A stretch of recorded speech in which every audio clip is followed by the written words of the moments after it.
Hello, everyone, and happy Wednesday, August 7th. Today is a big day because in just about 5 minutes from now, Boeing is going to have, or I'm sorry, NASA is going to have a media briefing about the question, what the heck is going on with Starliner? I put a video about this up on my YouTube channel just 2 days ago, and it already has over 250,000 views, which is not normal for my channel. So there's a lot of interest in the question, what the heck is going on with Boeing's Starliner? There's been a lot of backpedaling on statements made. As we know, Butch and Sunny have been in space at the ISS for over 60 days at this point. This was originally just supposed to be an 8-day stay. And while I'm sure the extra vacation was nice in the beginning, I can imagine they are ready to find out how they're going to get home. And there's a lot of logistics involved with this. So apparently there's no sound. Can you guys hear me? The conference starts in about 6 minutes. So let me know if you can hear me, but I am just going to play some B-roll for the first couple minutes here and let you guys know that SpaceX and Boeing, two very key players in all of this, will actually not be a part of the Wednesday news conference. So the status of the Starliner mission, SpaceX's Crew 9 mission, and the Boeing Starliner test flight will be led by NASA. So hopefully we get some answers. There's been a lot of cries for transparency, for more information. NASA has pushed back on that a little bit, and it has turned into a lot more of a mess than I think people, originally thought. I had put out some content earlier, and people said, "Turn this down, Joe." So that is the cue that the update is about to start here. So just a few minutes to that, but as I said, Williams and Wilmore docked at the space station on June 6th. They've now been there over 60 days, and mission teams have been conducting tests and analyses to determine the cause of the thruster issue and helium leaks. For a while, they said that they wouldn't need SpaceX, and now they are finally, again, backpedaling on that, and it's looking like we will likely be using SpaceX to bring these astronauts home. But hold on, it's not that simple. Not too long ago, Steve Stitch said, quote, "There are a lot of good reasons to complete this mission and bring Butch and Sunny home on Starliner." That is clearly not going to be the case. In my humble prediction of what we're about to hear very soon here. So I'm going to add this to the stage just so that we don't miss it. Hope that it's not too loud here. It's distracting to talk over the music. Josh King, thank you for the super chat. I'm glad that you could join us. I was just going to watch this alone, and then I'm like, they don't care if you stream it, so I'm going to stream it. We're going to take some notes. And you're right. Thank you again, Wilbo, for the super chat. Hoping a way back is announced. So remember, it's not just as simple as, getting a Dragon up there and bringing Butch and Sunny home. This has already affected the Crew 9 mission, delayed it significantly, now no earlier than, I believe, September 24th. So Ross says, "Are you going to dial into the teleconference and request to ask a question, Ellie?" I found out about this, I think, a little too late for that, but I'm sure that the people on board, the reporters, have some really good questions. So I think this will be interesting, to say the least. And we're hoping that we get some transparency. If they don't like the criticism, and if they don't like being asked the same question over and over, maybe it's time to answer the question. People don't ask the same question over and over if they're getting an answer. Just my take. So it will be starting pretty soon here. Where is my partner in crime? Joe is stuck in traffic right now. So I asked him to come on. If he's able to come on later, he will. Because he is very well versed in this stuff, and I'm just trying to find. Let me just get a piece of paper.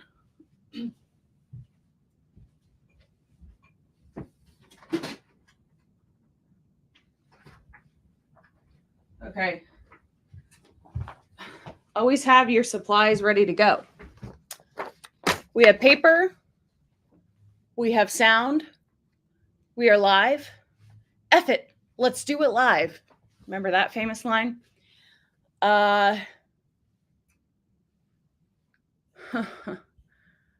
It's better to watch together. We wouldn't have known they are announcing. Yeah. I think sometimes these streams from NASA are kind of hard to find. So that's the other reason that I decided let's stream it. Let's get the play by play.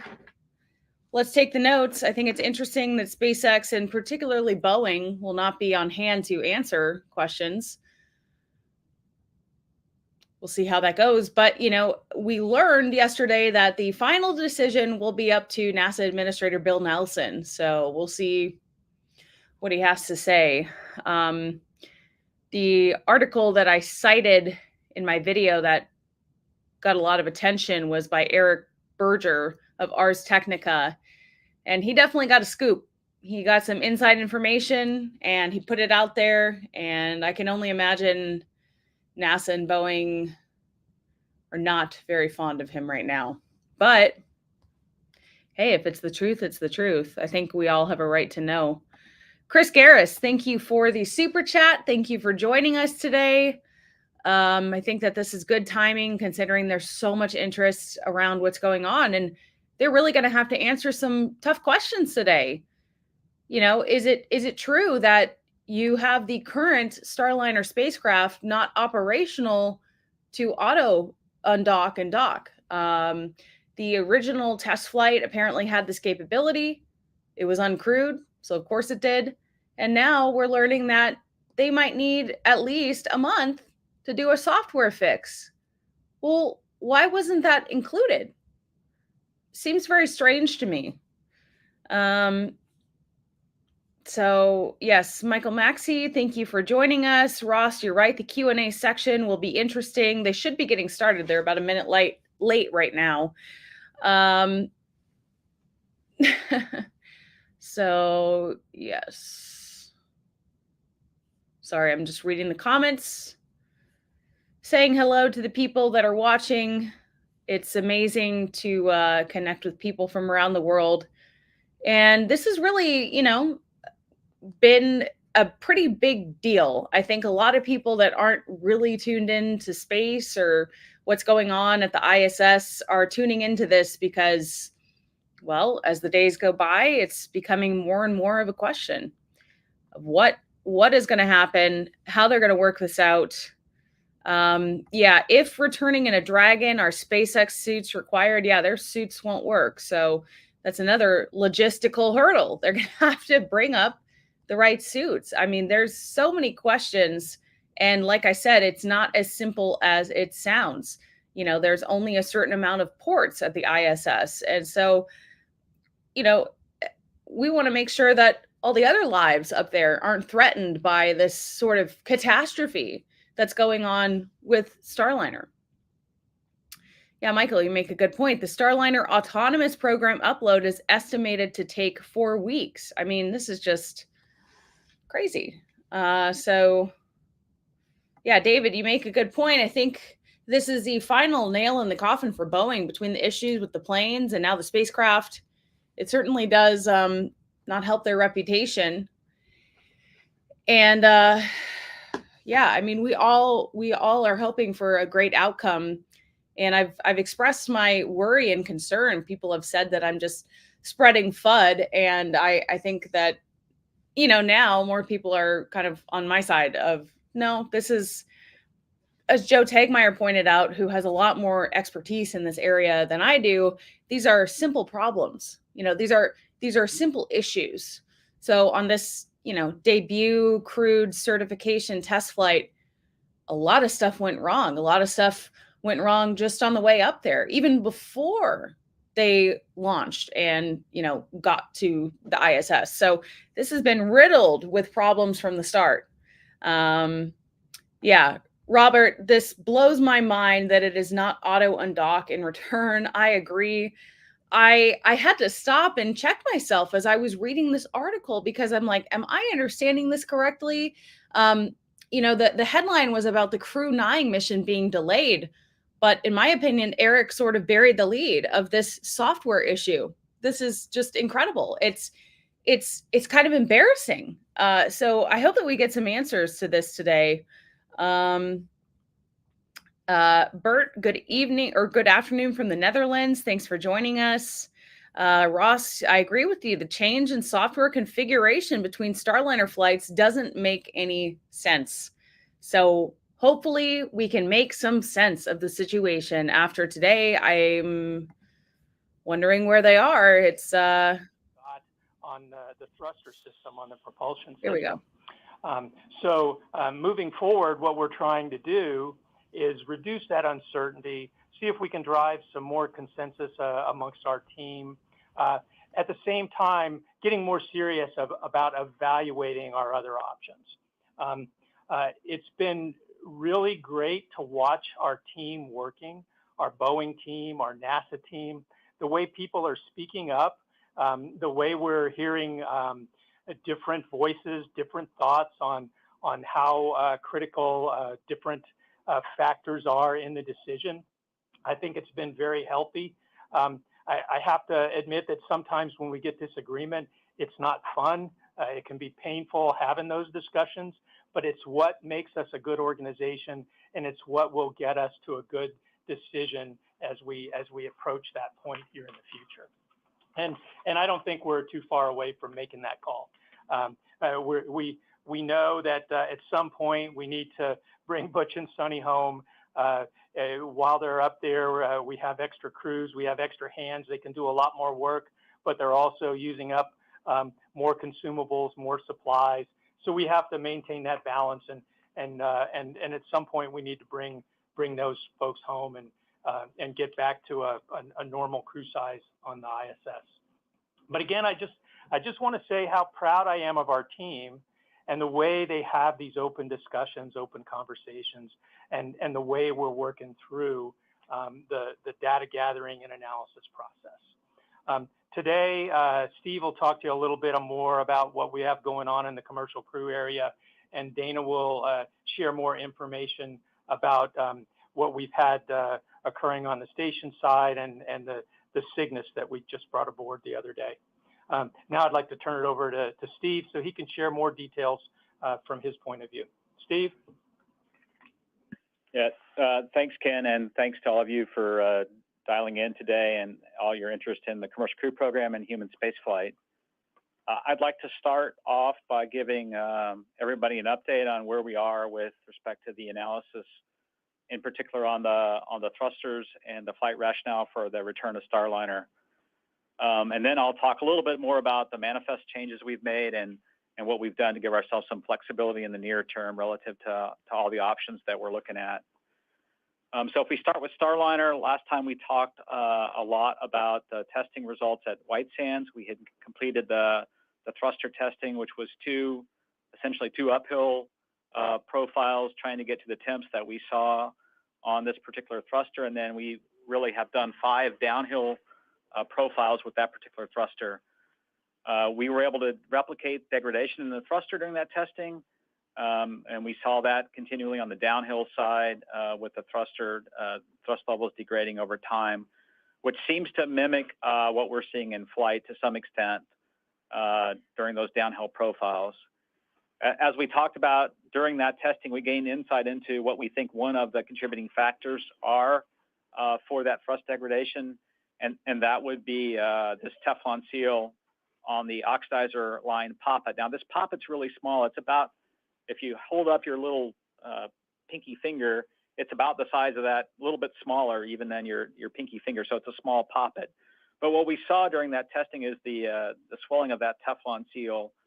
It kind of extruded a little bit, and what happens with that seal is it blocks the flow into the thruster itself, down into the combustion chamber. So we know that's happening. We know we can get vaporization when it gets hot in that line, bringing propellant into the thruster, and also when that poppet is blocked by the Teflon seal, we see some cavitation. In other words, unsteady flow across that poppet. We have some animation that we hope to be able to release soon to you, so you can see what this is like. Boeing has been doing a lot of work on that animation, and hopefully we can have them share that soon so you can get a better idea of that mechanism as well. We also have this same theory that has some vaporization of the propellant, right, and it drops the thrust. So there's really two key things that we think is happening. One, when the thruster gets really hot, the propellant can vaporize. That's where we saw the really low thrust readings on docking day. And then as the poppet swells, we can get some blockage there based on what we learned at White Sands.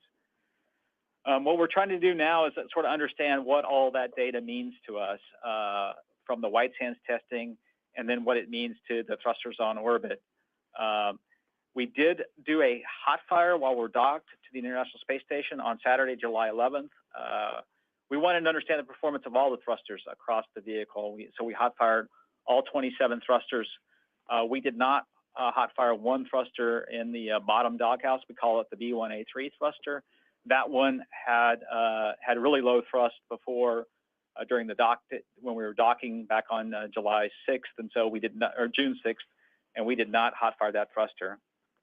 The interesting thing when we hot fired the thrusters is all the thrusters now across the whole vehicle are essentially at nominal thrust level. So, for example, the one that we were really saw the most degradation in, T2A2, was at about 80% before the hot fire, and now it's about 98%. So somehow, if the poppet is the theory of what's causing the thrust degradation, the blockage in that ox flow, somehow that piece of Teflon must have contracted and is now not blocking the flow like it was, and so we have a nominal flow essentially into that thruster and nominal thrust. What we're really trying to do now, that gives us a lot of confidence in the thrusters, but we can't, totally prove with certainty what we're seeing on orbit is exactly what's been replicated on the ground. We're trying to understand a little bit more about the conditions that cause the thruster fail-offs. It's not always at the same temperature. It's not always at the same number of pulses, and so we're trying to understand that.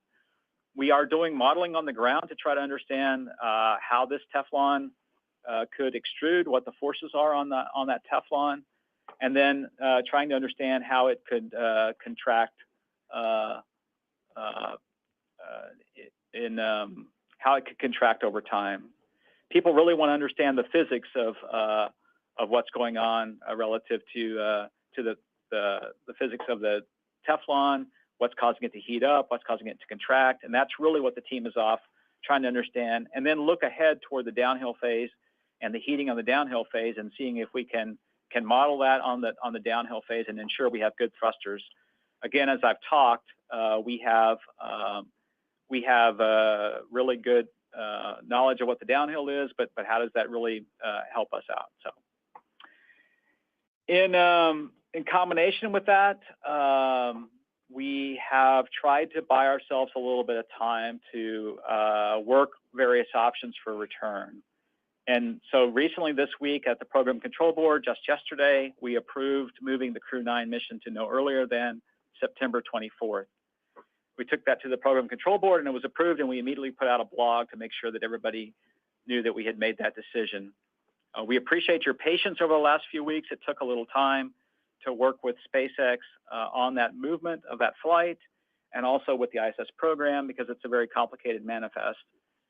In addition, we moved the Crew 9 mission off of Pad 39A onto Pad 40 to deconflict with the pad preparations in September for NASA's Europa Clipper mission, which is flying off 39A with an October 10th launch date. So we've been working the certification of Pad 40 for a long time. We've always wanted to have a backup pad for these kinds of scenarios, and so that work has been underway for some time, and we think we can get that certification completed in time for a September 24th launch of Crew 9. We will let SpaceX use our first stage booster. They'll go fly a Starlink flight ahead of our flight to get a little shakedown of that booster. It had some moisture intrusion, and we want to go ahead and get that booster flown. And so there's a win-win there with flying our booster on a Starlink flight before our crewed flight. Essentially, what we were doing is we're taking the SpaceX 31 slot that was out there in the manifest, and we'll let Dana talk more about that. As we've said before, our prime option is to return Butch and Sunny on Starliner. However, we have done the requisite planning to make sure we have other options open. And so we have been working with SpaceX to ensure that they're ready to respond on Crew 9 for a contingency of returning Butch and Sunny on Crew 9 if we need that. We have set up the Dragon for Crew 9 to have flexibility to have only 2 passengers fly up on that flight, and then we could return 4 crew members in the February 2025 timeframe, and Butch and Sunny would remain on station and become part of that increment and return home with them on Crew 9. Now, we haven't approved this plan. In other words, we've done all the work to make sure this plan is there. We have the suits identified to fly up on Crew 9. We have the seats set up so that we can fly a multiple complement of people, but we have not turned that on formally as that's the path that we're going to go down. But we wanted to make sure we had all that flexibility in place. We'll fly up the supplies needed on that Crew 9 flight, including any suits needed for Butch and Sunny.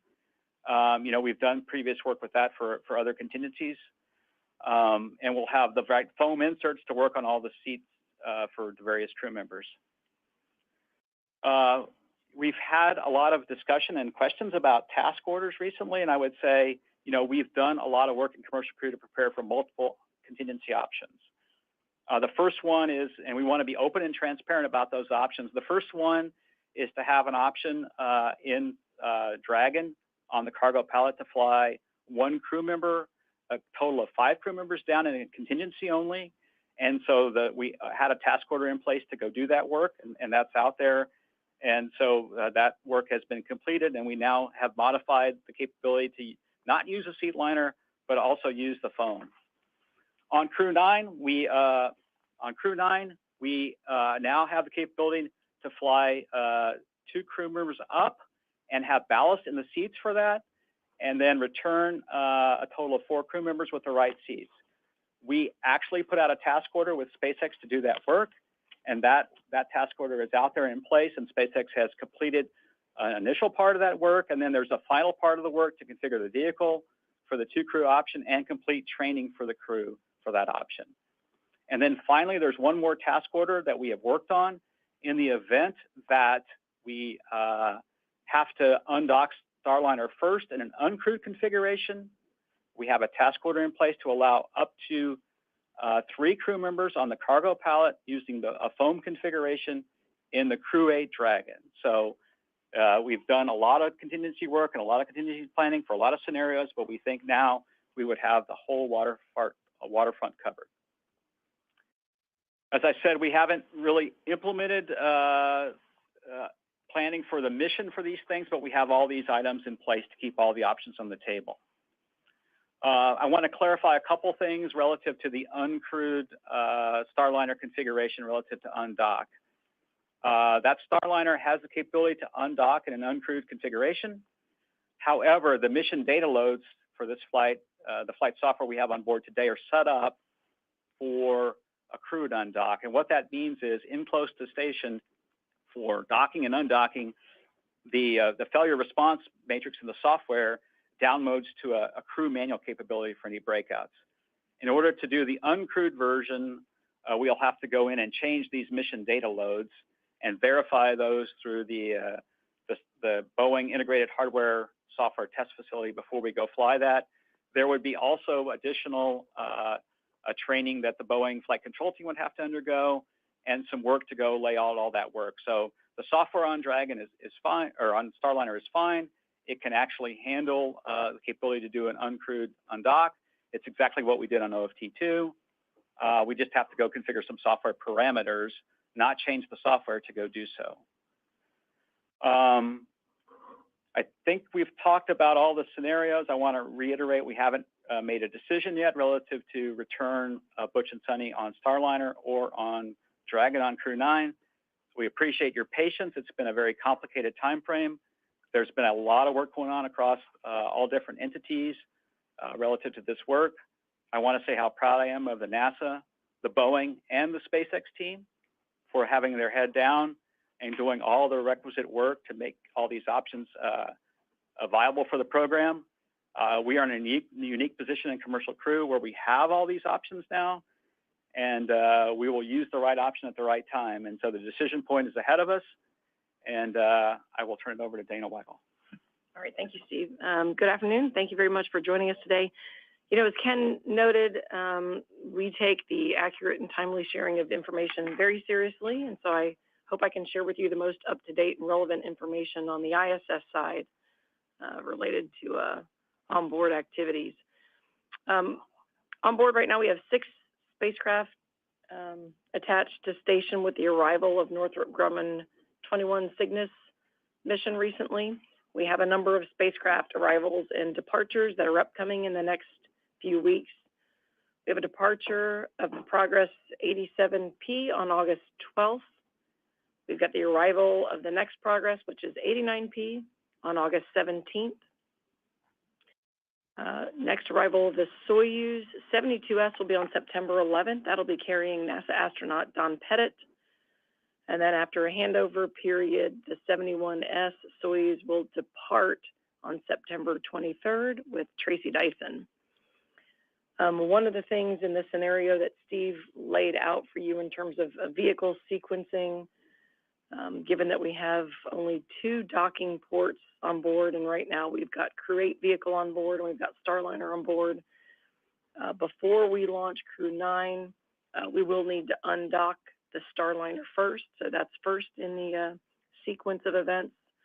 So after Starliner undocks, we'll launch Crew 9, and as Steve said, that's now moved to late September. Of course, the crew will do a handover, and then Crew 8 would leave about a week later. And around the corner after that, we will launch our SpaceX 31 Dragon cargo resupply mission.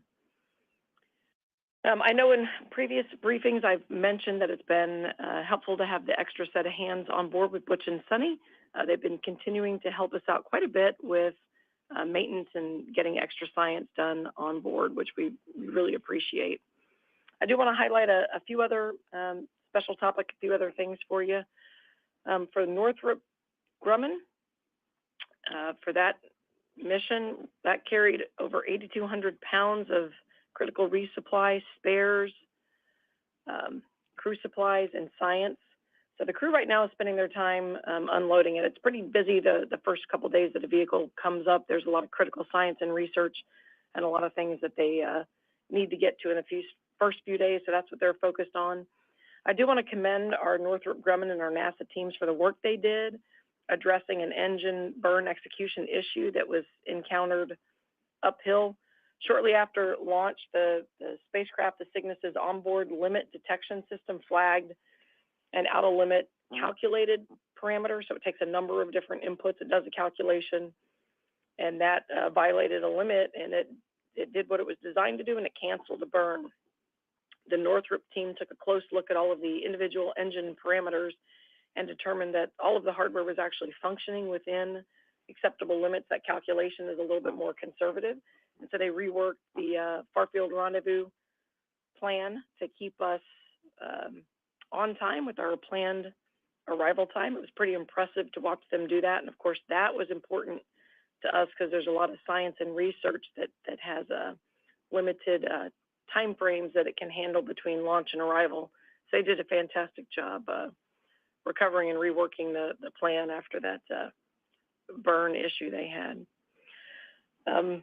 Yesterday's capture of NG-21 was actually the 50th free flyer capture that we've done on board station. Of course, we used the SSRMS or Canada Arm 2 to do that, and that's pretty impressive. The first one was about 15 years ago. It was HTV-1. That was on September 17th, 2009. And I'm kind of tickled by that data point because I was the lead flight director for HTV-1, and I remember sitting on console that day, first time we'd ever tried to capture a free-flying vehicle with a robotic arm, and pretty impressive now to think that we've now done 50 of those. And then as I mentioned, Progress 89P is coming up, and of course that is loaded with a lot of food, propellant, and supplies for the Expedition 71 crew. I want to give a little bit more detail to what Steve talked about with the task orders And we understand there's been a lot of confusion. We do a lot of work off and on with SpaceX for any number of different scenarios and contingencies. And so they're not specifically new activities for us, but just to give you a little more detail, the task order that was issued to SpaceX in mid-July was developed to support a contingency return capability for Tracy Dyson, similar to what we did with Frank Rubio. If you recall with Frank Rubio, after we had the Soyuz coolant loop leak, we put in place a capability that allowed for a 5-crew return with the Dragon. When we did that, we used the Soyuz seat liner as the cushion on the Dragon cargo pallet for Frank. And what we realized after that is ideally we wouldn't be taking the Soyuz seat liner and moving it. It is vulnerable to damage when you pull it out and you move it around. And so we worked in a solution that uses a foam, just different foam basically for the cushioning, and didn't require us to move the seat liner. So that gives us a lot more flexibility and doesn't put that Soyuz seat liner at risk. So that's the work that we had SpaceX do in mid-July, and that's actually the generic contingency configuration that we plan to use for all of our Soyuz crew members if we ever encountered a Soyuz vehicle issue and needed to use the Dragon. And then as Steve mentioned, we also increased that number to 7, just so that we have a full range of capabilities for future contingencies. We are really fortunate that we've got evolving capabilities in a framework that allows us to put in place alternate crew contingency options.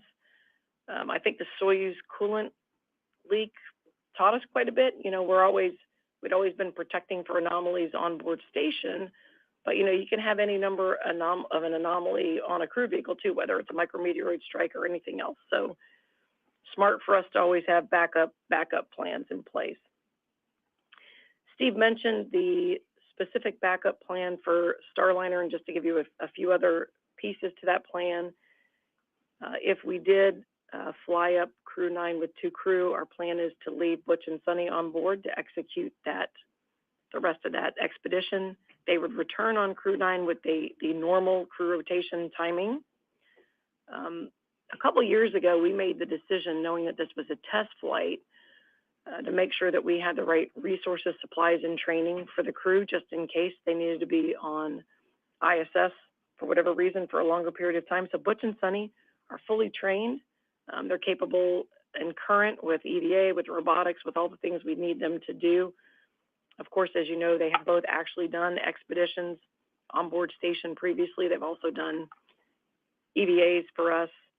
I did pre-position their EVA gear earlier in the year just to have that on board, so they've got suits that fit them, and so no issue or challenge with them performing the increment if we really had to do that. And to reiterate what Steve said, those are backup contingency plans. We have not made any decisions at all in terms of anchoring to a specific plan. I hope that helps fill in some of the blanks and keeps you guys fully informed with our latest. And with that, I will turn it back over to Leah. Thank you, Ken, Steve, and Dana for all that information. Again, thanks to everyone who's tuned in online. We'll move into the question and answer portion of our conversation today. A reminder, press *1 to raise your hand and be admitted into the queue, and press *2 to lower it if you've heard your question answered. And as mentioned earlier, I will be turning over this portion of the call to Holly, our operator online. So Holly, I'll let you take it away. Thank you. Our first caller is Marcia Dunn with the Associated Press. You may go ahead. Your line is open. Yes, hi. I'm hoping you can hear me. For Steve, Ken, or both, after so many critical problems, how can NASA have any faith in bringing Butch and Sunny home in the Starliner, no matter how many more tests or patches are done?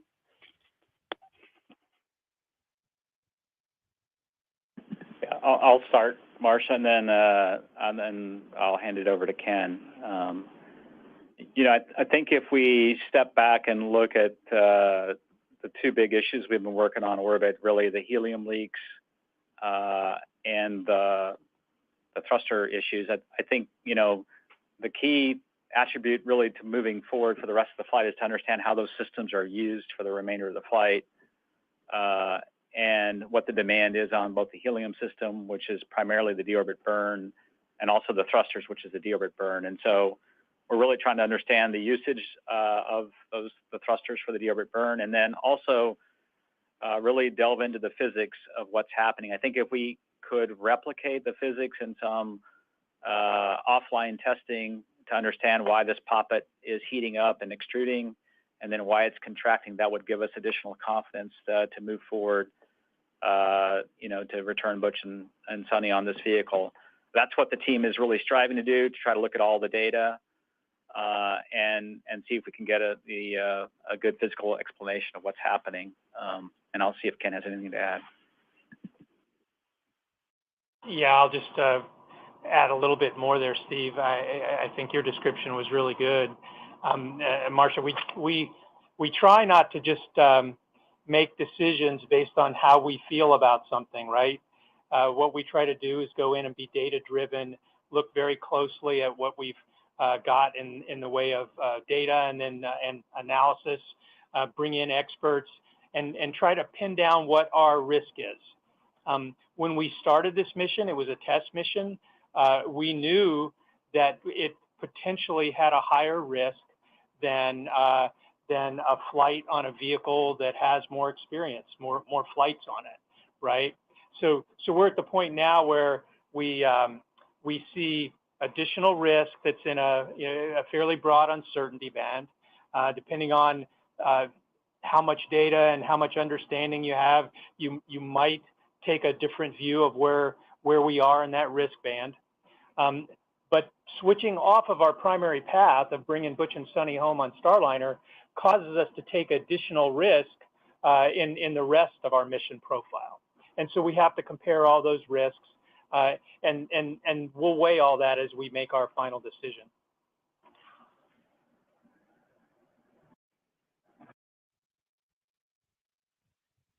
Our next caller is Gina Sunseri with ABC News.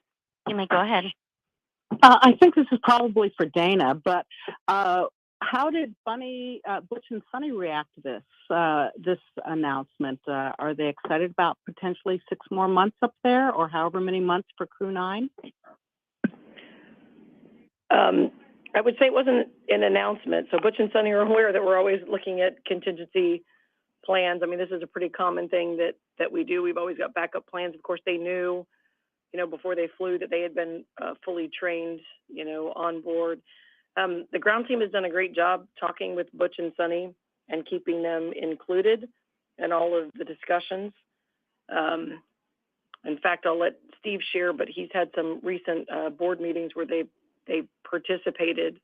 Butch and Sunny are ready to support, and they trust the ground teams. They're ready to support whatever we need to do. They're great crew members, great astronauts, great at flying Starliner. So I'd say they're prepared for either path that we go down. And let me hand it to Steve to share a little bit more insight with you in terms of communications with Butch and Sunny. Yeah, I would say, Gina, we continue daily, weekly to update Butch and Sunny. They will, the great news is the station has a lot of capability. They can dial into our meetings. They dialed into our program control board last Tuesday, and we're able to sort of hear all the different various opinions of where we're at and all the data that we've been putting together and all the different risk assessments. So they're getting that data. I think Butch and Sunny are ready to do whatever we need them to do. They could be coming home on Starliner, before September 24th. As Dana said, we haven't made a decision yet, right, of whether we pursue the rest of the mission and complete it nominally, as Ken said, or we have Starliner come home in an uncrewed configuration. So that's a decision ahead of us. Knowing Butch and Sunny, they are professional astronauts and test pilots, and they understand the difficulties of the decisions that we're faced. They have complete confidence in the ground teams, and then they'll do what we need them to do.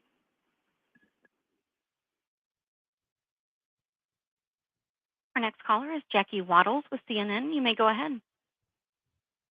Hi, everyone. Thanks so much for hopping on. I think I speak for a lot of us when I say I hope that we can get more frequent updates like this. It's been a couple weeks now since we've had updates on Starliner, and also would really love to be able to hear from your Boeing counterparts in situations like this. So for my question, I just want to follow up on some reporting from my colleague Eric Berger. So it sounded like behind the scenes there was some pretty serious concern about if Starliner has certain thrusters fail during undocking, that it could pose a threat to the ISS or become uncontrolled. Can you tell us if that's true, if that's something that's really being discussed behind the scenes? And if so, how big are those concerns? How widespread are those concerns? Thanks so much. I'll start at a high level and then I'll let Steve fill you in. So our strategy, we have fault tolerance for any number of things. So we've got sufficient fault tolerance for undocking. So we're not concerned about the, let's say immediate proximity around ISS. The other thing that we've done in the past with the vehicle, the attitude that we're in when Starliner undocks is I'll call it a passive release attitude. So even if, for example, the vehicle did nothing and just drifted out, it's on a safe trajectory for ISS. That's not the state the vehicle would be in, but that's an added, let's say, layer of conservatism that is already there. And so I'm not sure what the specific concern is that you're referring to, but there is plenty of fault tolerance. Plus, there is safe, complete drift out trajectory if none of the thrusters were working at all. So, Steve, you want to add anything to that? Yeah, I would just say, from a thruster perspective, the biggest demand on the thrusters for the remaining portion of the flight is really the deorbit burn. There'll be a few thruster firings to back away from ISS, and then a burn to basically take it over the top of ISS, and then I would say below ISS, and then moves out in front of ISS. Those firings aren't that stressing on the thrusters. Where we get into the next part of the flight, and again, the heating is not nearly what we saw on the day of rendezvous when the thrusters are firing very rapidly, not only to keep Starliner pointed toward the ISS, but also to fly it up the corridor and into the docking area. But the deorbit burn has a number of firings as the OMAC engines, the orbital maneuvering and thruster control engines, fire for the deorbit burn. 4 of those.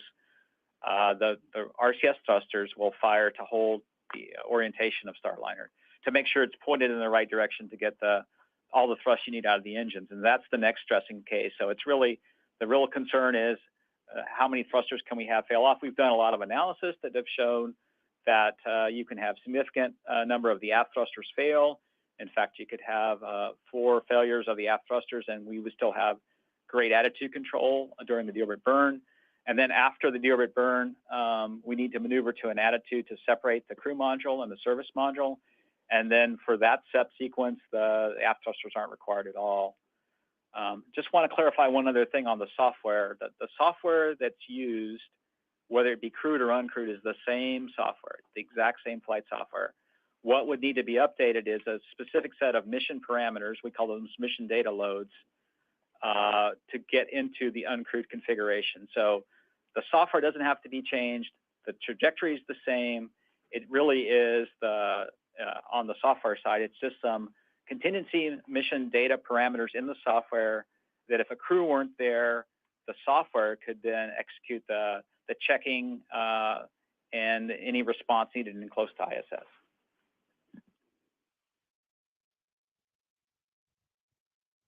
Our next caller is Bill Harwood with CBS News. You may go ahead. Thank you. I think this is for Steve. Can you clarify what the actual risks are with the return? In other words, what I'm asking is, what's the worst case, given what you know about the health of the OMACs and the past problems with the RCS jets? You just mentioned you could fail off a bunch of them. It sounds like, and please correct me if I'm wrong, that as long as the OMACs fire, you're going to come down and the crew would survive that. They might not land where they wanted to, or is it worse than that? I don't understand. I understand keeping it stable during the burn, but I'm not understanding what the worst case failure here is that you guys are spending all this time trying to protect against. Yeah, that's a good question, Bill. I think it's really the worst case would be some integrated failure mechanism between the helium leaks and the RCS thrusters. And so for a nominal deorbit burn, as I talked about, we fire one OMAC in each of the 4 doghouses. And then the RCS jets are just there to hold the orientation. And, essentially we could lose a number of jets. It's really the multiple failure cases where if you lost if you had a helium leak in a certain doghouse and that took out the OMAC in that doghouse, then you could end up with some cases that aren't as easily controlled. And that's really the more stressing cases that the team is worried about. And then the team also really does want to understand the physics. Our white sands testing shows some degradation in thrust over time, which would be acceptable. The team also wants to understand the worst case ramifications of getting the thruster hot. So far, we have seen on the flights, on multiple occasions, we've got the thrusters very hot, but they also want to make sure there's no particular failure mode if the thruster gets too hot that we haven't seen yet. So I think it's more along the lines of looking at the most extreme cases on the thruster that the team's off looking at.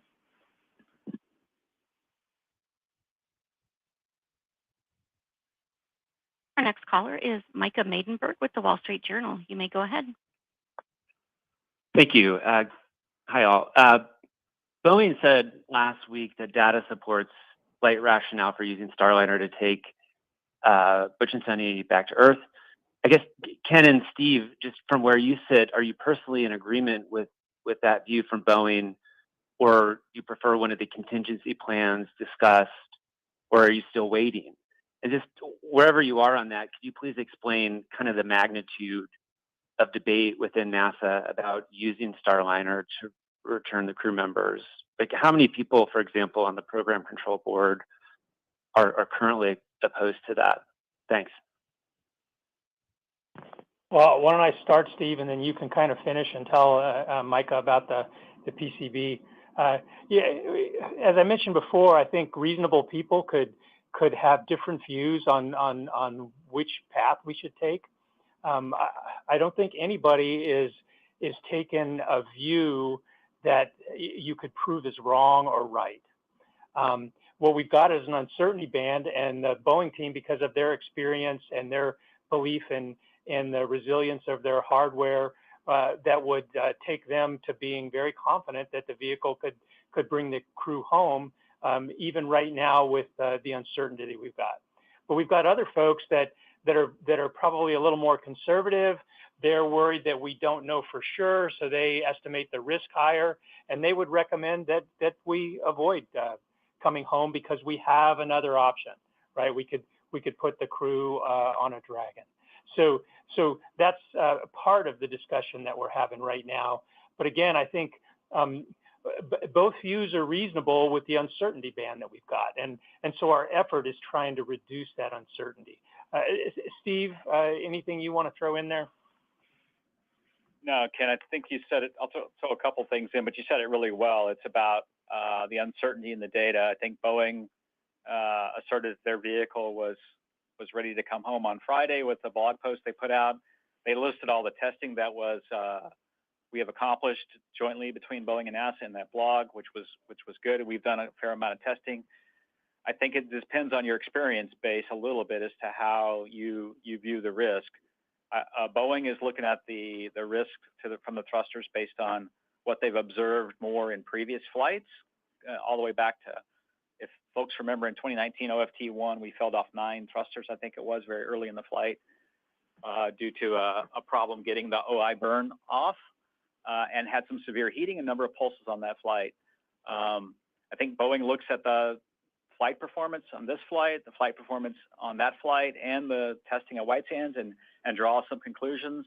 I think the NASA community in general would like to understand a little bit more of the root cause and the physics, and then what uncertainty is there relative to the root cause and the physics. I think those are the two different views, different opinions, and we're trying to work to get a solution for both of those.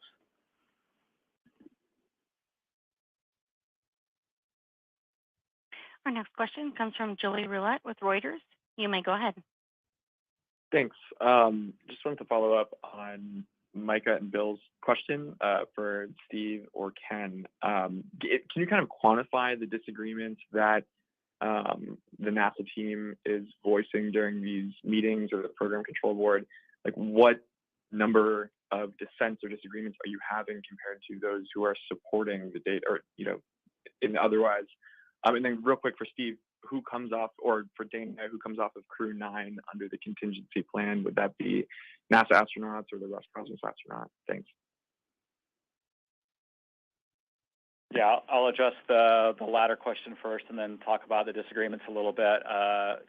We're not really ready to share the data on which crew members. I think we'll do that at the appropriate time, should we employ that option. Relative to the disagreements, I don't want to, I think the best way to characterize it is the way I said it, right? People with various levels of experience look at uncertainty differently. And so the real disagreements are how much uncertainty they view in the data and how much risk level they view relative to Starliner. And now we actually, for the first time, I think ever in human spaceflight, while docked ISS have 2 U.S. vehicles to choose from in some respect, Dragon and Starliner. And so we knew the test flight would be riskier. The Dragon Demo 2 test flight was risky as well when we flew Bob and Doug in May of 2020. Now that we have had the helium leaks on orbit and we've had the thruster fail off, some in the team don't see that level of risk something that we should entertain. And I think that's where we're having the vigorous debates and discussions at the PCB and then at other levels, trying to gather up the rest of the data that maybe will help bring some other piece of data in that helps lower that uncertainty in their characterization of the risk. Yeah, and just to give you a feel, we don't really count we don't vote, right? We don't go through and do any type of percentage as part of our process. Just one disagreeing voice can be enough, right, to sway the whole team to move a different direction. But I'd say we heard from a lot of folks that had concern, and the decision was not clear. Right, we heard enough voices that the decision was not clear at the program control board. Your guys' comments are killing me. And our next question comes from Michael Sheets with CNBC. You may go ahead. Thank you. Appreciate it. Given what Ken said at the beginning of the call and the variety of factors at play, I think 1-hour press briefings that don't even happen once a week aren't quite cutting it, especially when the briefings try to cover multiple topics at once. But I'll take my question to Starliner because that's the one I really want an answer on. Now that Crew 9's been pushed back a month, what are the timeline constraints on making a decision about Starliner's return? Or in other words, how long do you have to make a decision on Starliner's return, and when do you need to make that decision by?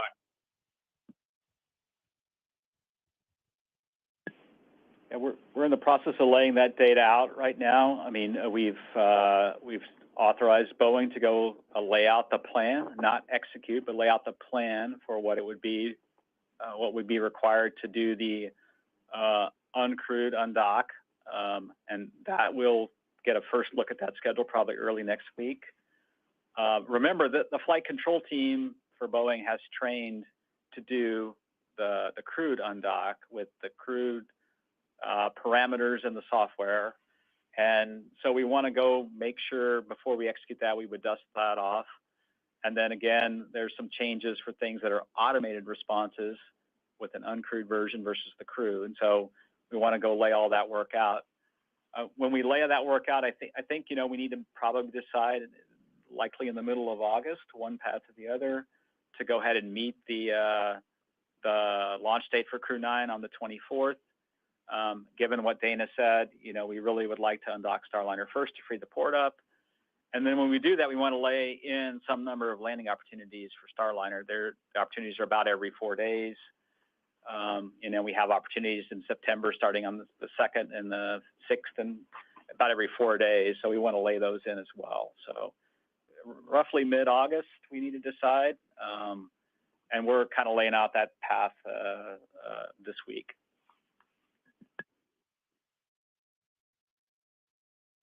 And our next caller is Lauren Grush with Bloomberg. You may go ahead. Hi, thank you so much. This is for Steve or Ken, kind of following up on Michael's question. I'm just curious, what does the next few weeks look like for you? How is this decision going to get made? And who ultimately makes the call about how Starliner will come home? Yeah, You want me to, you go ahead and explain the process there a little bit, Steve, and then I can weigh in. Yeah, absolutely, Ken. I would love your thoughts. Yeah, we need to basically follow up from the program control board we had, where we laid out data, but we didn't necessarily poll in a way that led to a conclusion, I would say. We have new data coming in. I failed to mention we have brought in extra propulsion experts from across NASA, from the Jet Propulsion Lab, from the Glenn Research Center, and from the Goddard Space Flight Center as well, to help. They're meeting here this week to see if there's some data that perhaps we have missed. They're working in concert with our commercial crew prop team and Aerojet Rocketdyne. So once we get all that data together, we'll have to come to the program control board, see if we've closed all the actions as well from the previous program control board, then take that to an agency flight readiness review, make a recommendation to Ken, and then depending on how that meeting goes, there could be another step with Jim Free and ultimately the administrator. And I'll see if you have anything to add, Ken. No, I think you summarized it really well, Steve. The way it would work is it comes to the flight readiness review. I chair that review. We'll poll everybody, see where we are. I'll state what my position is at that time. If we have dissenting voices out of that meeting, then it can go to the associate administrator. And if there's a desire to go even further, it can go to the administrator. The administrator, though, it's important to understand that the decision-making authority I have is delegated from the administrator. Same thing with the associate administrator, right? The administrator ultimately takes responsibility and has a very important concern and responsibility for the final decision. So he will be involved.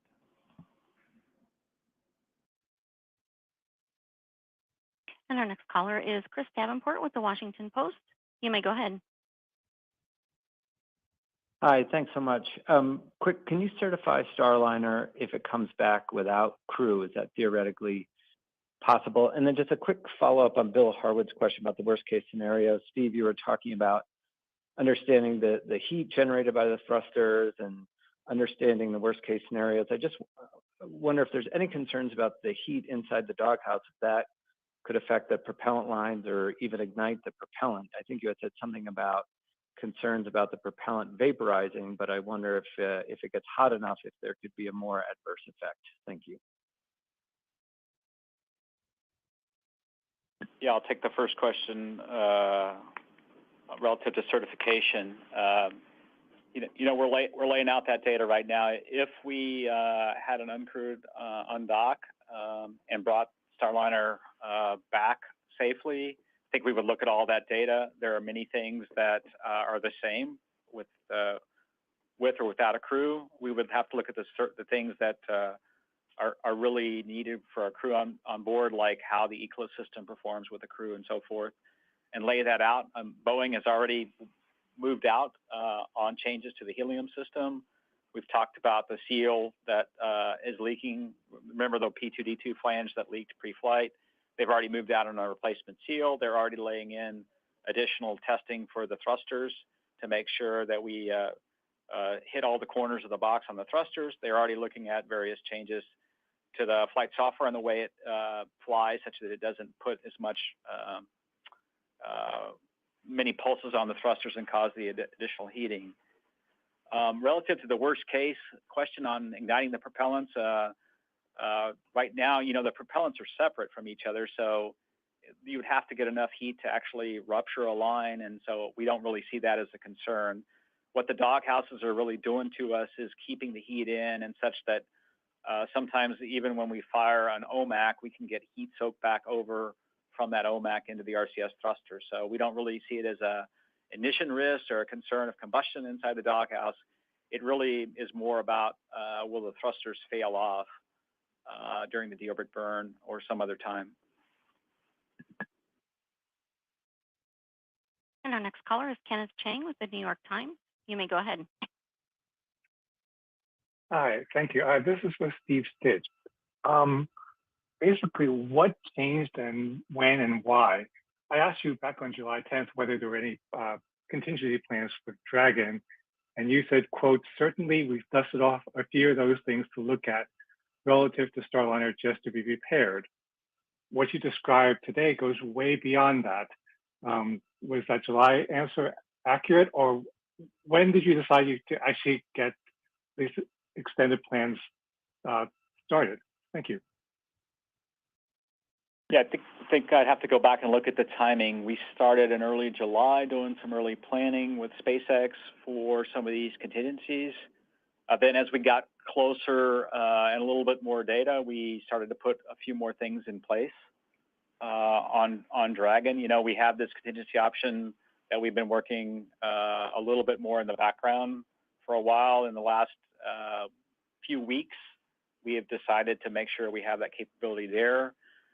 As our community, I would say, got more and more uncomfortable with the uncertainty in the thrusters, I think that, to me, upped the priority in having this capability in place.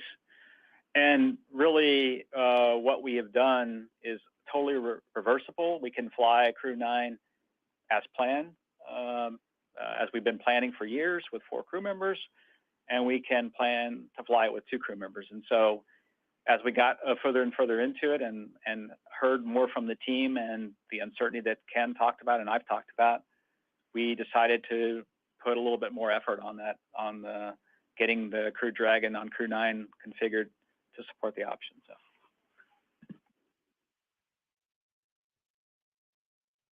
And our next caller is Irene Klopp with Aviation Week. You may go ahead. Thanks.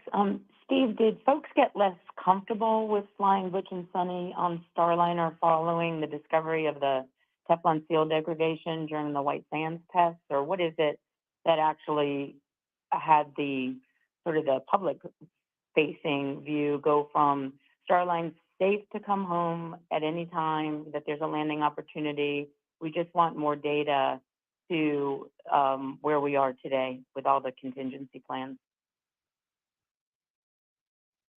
Yeah, those are good questions. I would say that testing at White Sands and the discovery, really, that the poppet Teflon was extruding after the testing was a bit of a surprise to us. And so that I would say upped the level of discomfort and total, not total understanding of the physics and what's happening. I would think that was a key change. And then, you know, you would think that the thrusters recovering would be a positive thing in that, and I think I misspoke earlier, I think I said July 11th, but that thruster test was on the 27th of July, just a few Saturdays ago. You know, they all seem to recover that Saturday. So that has given the team a little bit of, given what we saw at White Sands with the poppet, given that they've recovered, how are those two things congruent with each other? And then how do we understand the total risk level? And that's what we have embarked upon this week with not only our prop experts, with experts from across the agency to make sure we're not missing something. And our next caller is Eric Berger with ARS Technica. You may go ahead. Hi, thanks very much. I just want to echo what Jackie said about transparency. You know, SOX, back in your day, there were 2 briefings a day during shuttle missions oftentimes, and you know, it's been almost 2 weeks since we've heard about this stuff. Steve, would love for you to talk a little bit more about the software configuration that needs to be changed on Starliner to undock autonomously. I've heard this is going to take several weeks to resolve, and so I'd just like to understand sort of why it might take that long if it's a simple change as you described. Also, can you or SOX give an estimate on the likelihood of Dragon versus Starliner return for Butch or Sunny? I know there's uncertainty, but is it like 50-50 at this point in your mind, or are you leaning one way or the other? Thank you. I'll take the first question, and then we'll let Ken take the second question. So, yeah, we probably don't explain software very well, and I apologize for that. The software changes really are going back to what I would say would be the OFT2 configuration. And if you just think about the Starliner team, they have moved from May of 2022 into flying a crewed mission. They made a shift, modified the software to have all the capabilities that the crew needs. Essentially, what we're asking them to do is go back 2 years in time and resurrect the software parameters that are required to be updated to give the automated responses to breakouts near the ISS should we have a problem in close to ISS, which now the software allows them to do manually. The team is always updating these mission data loads as the beta angle changes, as different things change, as landing site strategies change. They're always updating these parameters all the way through the flight. So what we really want them to do is, and as Dana mentioned, there's a slight change in the orientation of ISS at undock.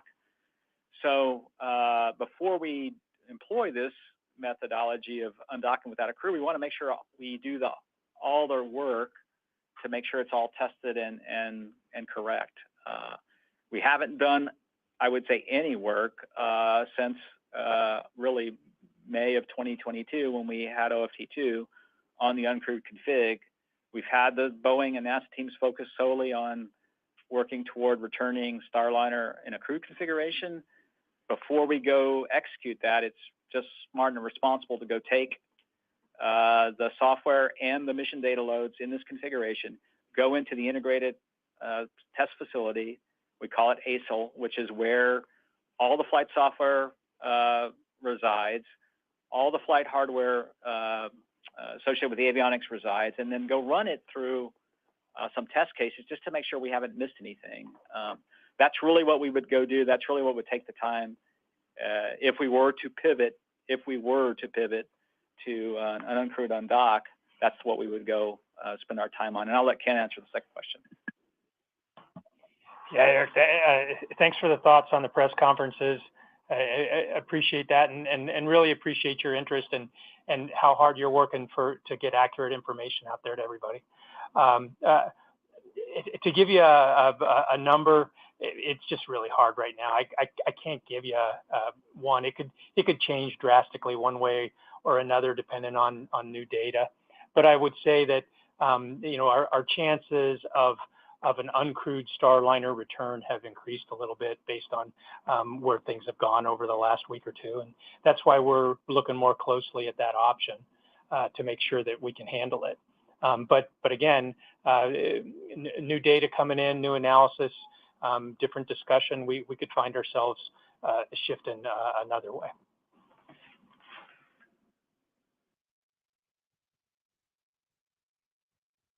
And our next caller is Anthony Leone with Spectrum News. You may go ahead.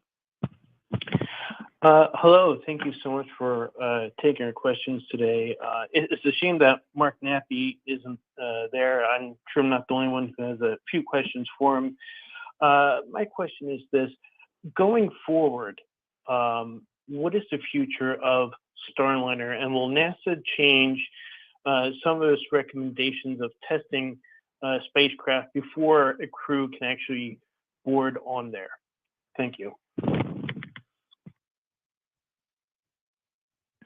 Yeah, I think the path forward for Starliner is to complete the rest of the test flight to undock. I would like it to undock with the crew, but if we don't end up getting there with the entire community, undock, execute the deorbit burn, return home, and then make the corrections to the problems that we've found. These problems can be fixed.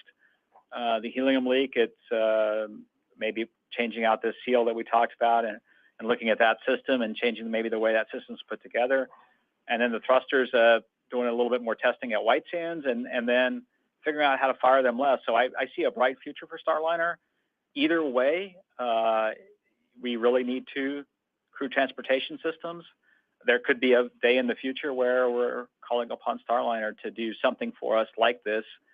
And it's a great vehicle. It's got great capability. And, Boeing has done a tremendous job working on it in concert with commercial crew. And so I really see that there's a viable path for Starliner either way that we go. In terms of testing vehicles or changing the way the requirement to have this uncrewed test flight and then a crewed test flight, I think so far that's worked well for us. I think the one area that we probably had a miss in is the dog houses and the thermal effect in the dog houses and what effects that caused on the thruster. That it's not easily tested on the ground. It's not easily analyzed. It's not easy to put the whole doghouse and service module in a chamber and fire the thrusters. And so that's probably the one thing that we probably need to think about a little bit more. Is there something that we could do differently there to make sure we didn't have these kinds of problems in flight? And our next caller is Tim Fernholz with Payload Space. You may go ahead. Thank you for taking my question. Always good to get an opportunity to talk with you folks about this. I just want to make sure for Ken and Steve that I understand the situation. Right now, we're hoping to get a root cause for the issues with the propulsion system before a decision is made on which vehicle the astronauts will return on. And we're going to do that by mid-August, and we're going to do that by analyzing the existing data and bringing in new propulsion experts from across NASA. But we don't anticipate any new testing. Is that right? And just a quick second thing, what's the story with the water intrusion on the Falcon 9 for Crew 9? Thank you. Yeah, let me see if I can take the first question. We have brought in extra experts, and we are trying to do some tests on the ground. We've got a couple theories about how to test this Teflon. We don't have a lot of data at high temperatures, and so how it performs at high temperatures and cooler temperatures. So that's something we're off working on. Can we come up with a test to do that? There may be other tests that we determine are necessary in the near term that we may embark upon. And then we're building a model also of the Teflon to see it's called a finite element model. You break the Teflon up into little pieces, and you expose that model to the thermal and forces that it sees, and then try to understand how that material swells over time when exposed to temperature. So we're doing that work as well. Relative to Falcon 9 first stage water intrusion, there was some moisture that went into the fuel in the LOX tank of that booster when it was transported from McGregor to the Cape. The desiccant system didn't perform the way it was supposed to. That desiccant system is supposed to keep that air dry, and so it didn't perform the way it was supposed to, so we had to dry those tanks out and then replace a few components on the vehicle. And so getting a shakedown flight of that on the Starlink would be helpful for us. That's just kind of a side benefit of moving from August to September. And our next caller is Will Robinson-Smith with Spaceflight Now. You may go ahead. Hi, thanks for taking the time. Question to either Steve or Ken. Given what is now known about Starliner and the testing and analysis that is still yet ahead, if there were a contingency scenario where an emergency were to happen on station, does NASA still feel like Starliner is a safe vehicle for Butch and Sunny to return on now if it were needed to be called upon today? And then just a quick second follow-up to Steve. Can you update us on the status of the second stage analysis for the crew flight test, or for the Crew 9 flight?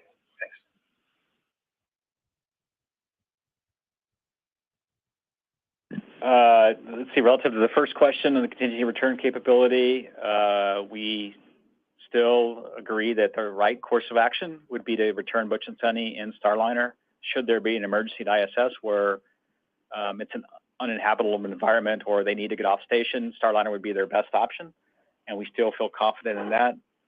Relative to the second question, we have been following along with the FAA's investigation on the second stage anomaly on the Merlin vacuum engine, what we call the MVAC engine. Our second stage has been through testing at McGregor with the modifications that we spoke of on the press event. I think that press event was on the 26th, or maybe it was the 19th of July. So it's been through the stage testing at McGregor. We removed that sense line, removed the transducer from the vehicle, tested that vehicle. The testing all went well. SpaceX has flown now, I'm probably losing track, at least 3 or 4 Starlinks plus the NG-21 flight with the modification. Our team's feeling pretty good about that. We swapped out the turbine housing and we're working through that swap out, and that's coming to the program control board Thursday, which is tomorrow. So that's the latest status on the second stage on Crew 9. Yeah, well, this is Ken.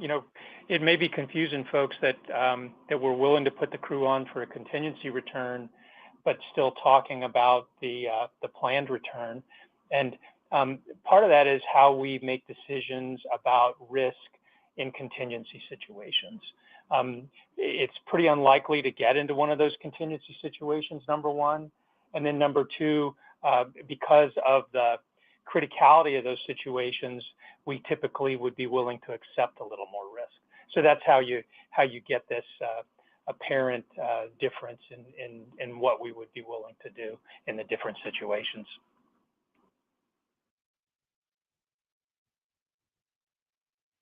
Our next caller is Isam Ahmed with AFP. You may go ahead. Yeah, hi. Thanks for doing this. I was just wondering, given the sort of fundamental flaws that have been uncovered in this sort of design process, what does that mean for the future of the certification process? If Butch and Sunny do come home on the Starliner, will it certainly be certified, or could there be a possibility of more work needs to be done? And we can see that Boeing has some blame here, but does NASA also share some blame in failing to oversee them adequately and allowing these design flaws to go unnoticed? Yeah, obviously the certification process isn't really just about landing, and then if the landing goes well, that vehicle is certified. We have a whole process of certification that we needed to go through relative to the data that's obtained from this flight. We obtain pressure data that's recorded on board. We'll go look at all that data. And then there's a number of changes that Boeing will be rolling in for Starliner 1 that we've talked about. I think we mentioned in the area where the landing loads are the highest, called an airbag backing panel. It's where the airbag's essentially attached to the structure of Starliner. That's going to be modified, and we have to go through certification on that. I think we've talked about the suits and seats are going to have some modifications. Obviously, the flight software has modifications to go to both the forward port and the zenith port, so there's many modifications that have to be certified. The changes to the dog houses relative to helium would undergo certification as well, and that data would be given to NASA, along with whatever the changes to the way the vehicle flies to reduce the demand on the thrusters in terms of the heating. Relative to the certification process and how we got here in flight, I think we'll have to go back and look at that. We see things on every flight that are a bit of a struggle for engineers to explain why did we miss that. We had that in Space Shuttle. I remember a flight STS-95 where that many flights into the program, the drag chute door when the engine started at liftoff, the drag chute door fell off, contacted the engine, and then we had to go work in the flight. Was the drag chute safe to deploy, or were we worried about it coming out? So that you could say was a certification miss. Obviously, Orion is dealing with, what they learned on the heat shield from their test flight as well, Artemis 1. It's every test flight, every time we fly, we learn something new. SpaceX, after 300 Falcon 9 flights, found when they made a very simple design change, removed a bracket and changed the transducer on the Starlink flight that had the MVAC anomaly, ended up having a failure of the engine. So I think it's really tough, this business is. I always do a bunch of soul searching afterwards, like what did we miss? And we'll do that, and we'll see if there's anything we can improve in our processes. Our next caller is Elizabeth Howell with Space.com. You may go ahead. Thanks everyone for your time. This might be for Dana. Can you clarify, if possible, who would be flying on Crew 9 if it was only 2 astronauts? Would it be the pilot and the commander, for example? And I'm also wondering about the implications for future missions. If it was only 2 going up, would that affect the composition for Crew 10, for Crew 11, and the alliances with other space agencies such as Roscosmos? Thanks very much. All right, let's see, just to echo what Steve said, we're not ready to share specific crew names for the contingency plan. If we find ourselves in a position where we do make a decision that we're not going to fly Starliner back with Butch and Shunny, we'll share those details at that time.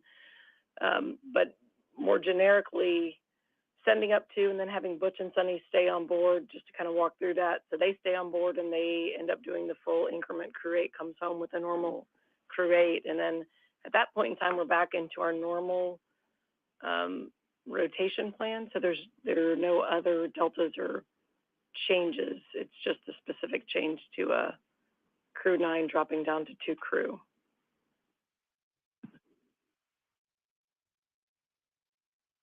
And our next caller is Jeff Faust with Space News. You may go ahead. Thank you. And then I'll welcome my colleagues who want this to be the first of a more frequent series of briefings during this dynamic time on station.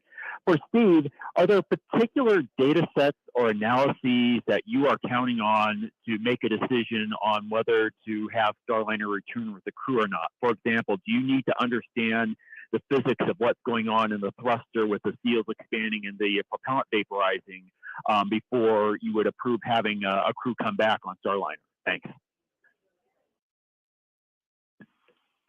Yeah, I think the team would like us to understand that physics a little bit better to try to answer the understanding of this, why this Teflon is swelling, and then why is it likely that it basically restored itself back to a normal configuration such that the flow returns so that we get nominal thrust, which we saw when we did that docked hot fire on the 27th of July. So that's some key data.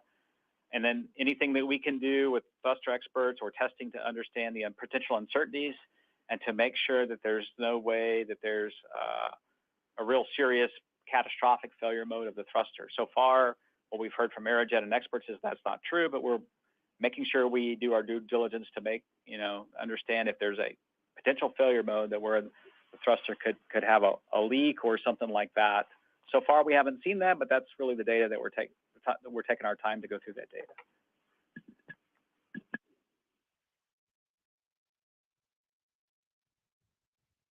Our next caller is Marina Corin with The Atlantic. You may go ahead. Hi, a question for Steve. In your discussions with SpaceX, have you considered organizing an entirely new Dragon flight to bring Butch and Sunny home so that they don't have to remain on station until February 2025? And a quick one for Ken. My colleagues on this call have already said that we would have really liked to hear from someone at Boeing today, but I do want to ask, why isn't Mark or another Boeing representative on the call today? And given the amount of work that you've done with SpaceX to prepare for the contingency plans you're telling us about today, why isn't a SpaceX representative on this call? Thanks.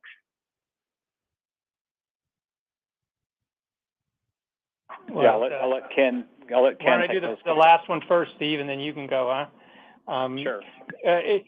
Today we wanted to just kind of give you the NASA team's point of view on all the complicated issues on ISS. We'll have chances to bring Boeing back along with SpaceX in the future as we progress. Today, I really wanted those guys to be able to work on the technical issues rather than being here at the press conference, but we'll give them an opportunity in the future. Steve, go ahead. Yeah. The relative to sending up a new Dragon so that Butch and Sunny didn't have to stay up till February. We really never considered that option from the very beginning. We liked the option of modifying Crew 9 or Crew 8. We looked at both of those and bringing them back in either one of those vehicles. We're trying to lay out the rest of our manifest, to make sure we have vehicles available for all the flights. And it just didn't make sense to go ahead and accelerate a flight, SpaceX, to return Butch and Sunny earlier. Our next caller is Clayton Sandell with Scripps News. You may go ahead. Yeah, thanks. One of my questions just got answered, but I will ask, we haven't heard from Butch or Sonny since July 10th, and I was hoping you might commit to having them participate in another on-orbit press conference as soon as one can be scheduled. Thanks.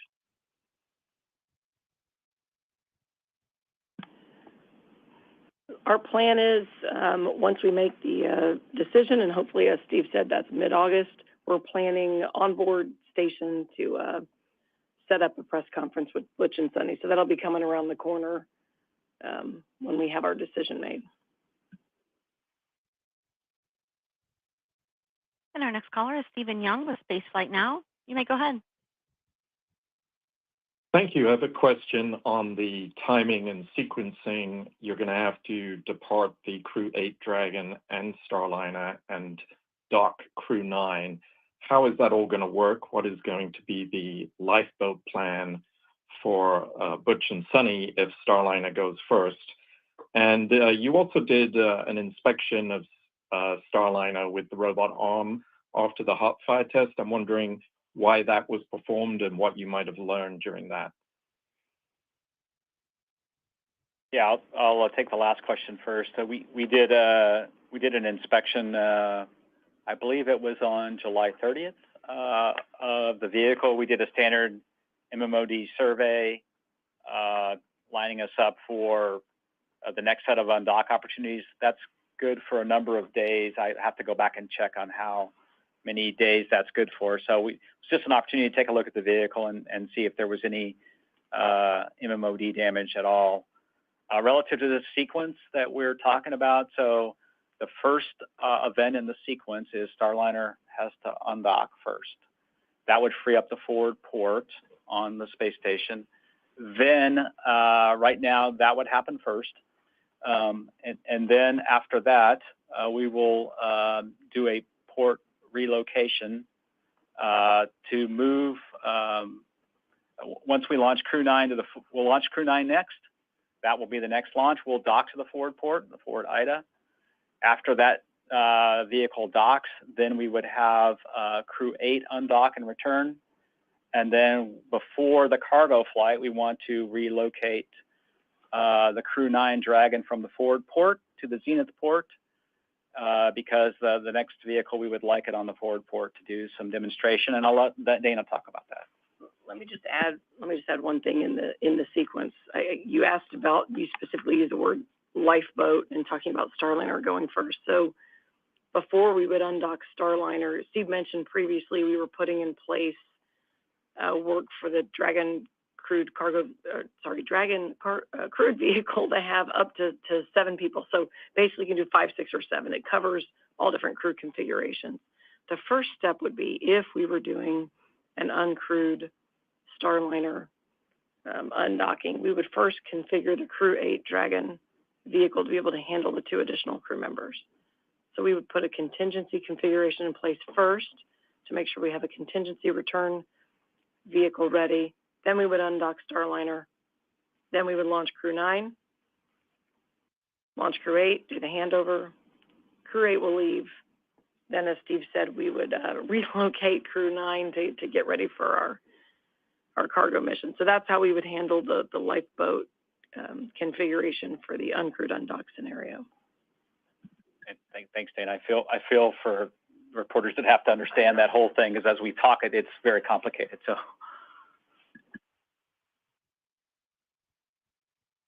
Our next caller is Ryan Caton with NSF. You may go ahead. Hi, thanks very much. Very quickly, I will also echo the comments earlier. More frequent conferences and transparency is really, we really desire that. I understand you do not want to name the astronauts right now, but in the event that 2 up, 4 down Crew 9 contingency is activated, do you know when those 2 astronauts which are bumped off Crew 9 would fly? Will 2 astronauts on like every future Dragon mission now be bumped one flight further down the line, or how's that going to work out? Thanks. We haven't worked through those specific details. We tend to assign crew in general a couple of years out to get them into training. But in this particular case, we've got crew members who are already proficient and trained, so our flexibility is much higher in this particular case. They're fully qualified to go fly on ISS, do all the ISS work, fully qualified for Dragon. So if we found ourselves in that situation, that's something we do, is we'd go look at future manifests and just see what makes sense for the overall crew complements going forward.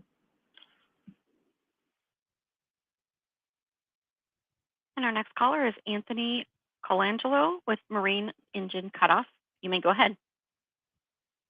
Hey there, thanks. If the decision were made to send Starliner out uncrewed, is there additional testing that you would do on the way back before reentry, or would you fly it exactly as if the crew was on board for the certification stuff that you talked about earlier? Thanks. Very, very good question. The one thing that we're thinking about or talking about what to do with is the additional hot fires once we undock. Should we hot fire all the thrusters again to understand their performance, or there's this one thruster that had severely degraded thrust on docking day, B1A3. Should we hot fire that thruster? That's really the main thing that we've been talking about doing relative to the undock SEP sequence and the deorbit burn.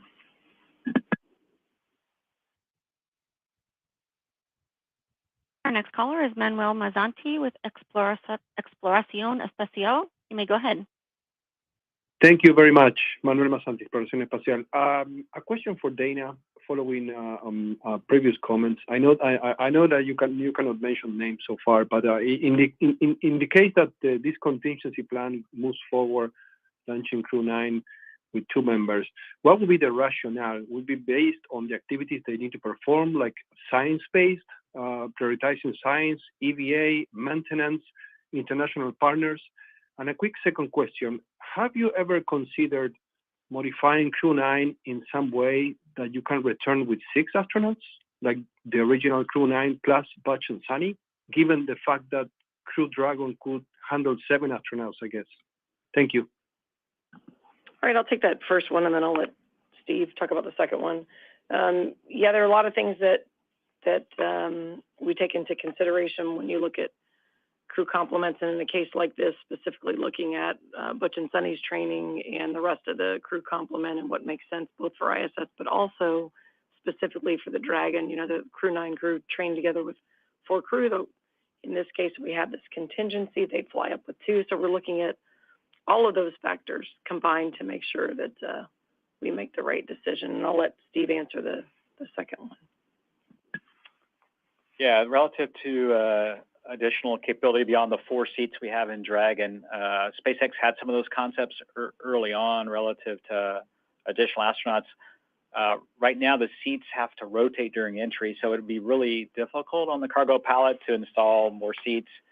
And of course, then we would have to modify the Eclipse system to handle flow to those suits for cooling, and then also for air and then O2. So, you know, we talked about it a little bit over the years, but we really don't have the time to implement such a system. And so we feel like we've gotten the best solution now, which would be to fly 2 up and then 4 back on Crew 9, should we need to employ this option. And our next caller is Gina Sunseri with ABC News. You may go ahead. Yes, is this the only major problem you see that causes you to have with the RCS thrusters that causes you to have call coming back on Dragon an alternative?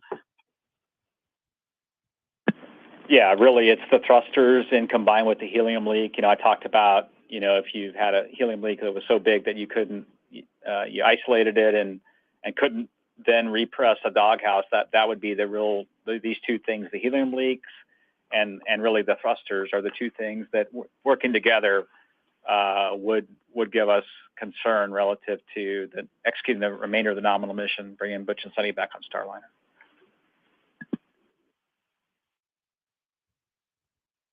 Our next caller is Megan Bartels with Scientific American. You may go ahead. Hi there. Can you hear me okay? Hello? Can you hear me okay? We have you. Oh, great. Thank you. I just wanted to echo everyone else's calls for having more regular press conferences and also for giving us access to Boeing and SpaceX representatives to talk about these issues. I did want to ask, I'm not sure who this would be, maybe for Dana, but if the Crew 9 contingency plan does fly, you mentioned, or someone mentioned, sending up 2 crew members and having ballast for the other 2 to replace the other 2 crew members. Can you talk about why it would be ballast and not like supplies for the space station, non-consumable material kind of thing? Yeah, that's a good question.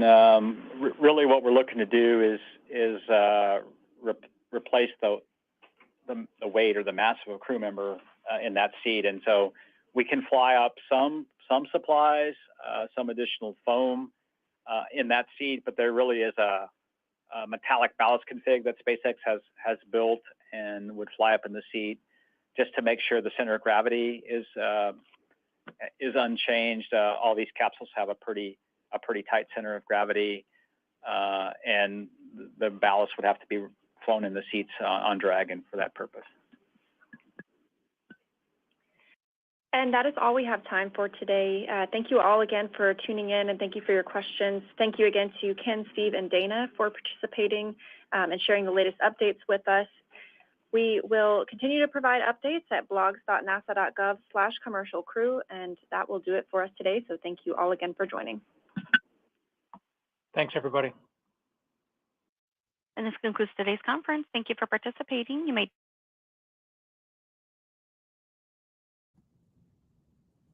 Oh my gosh.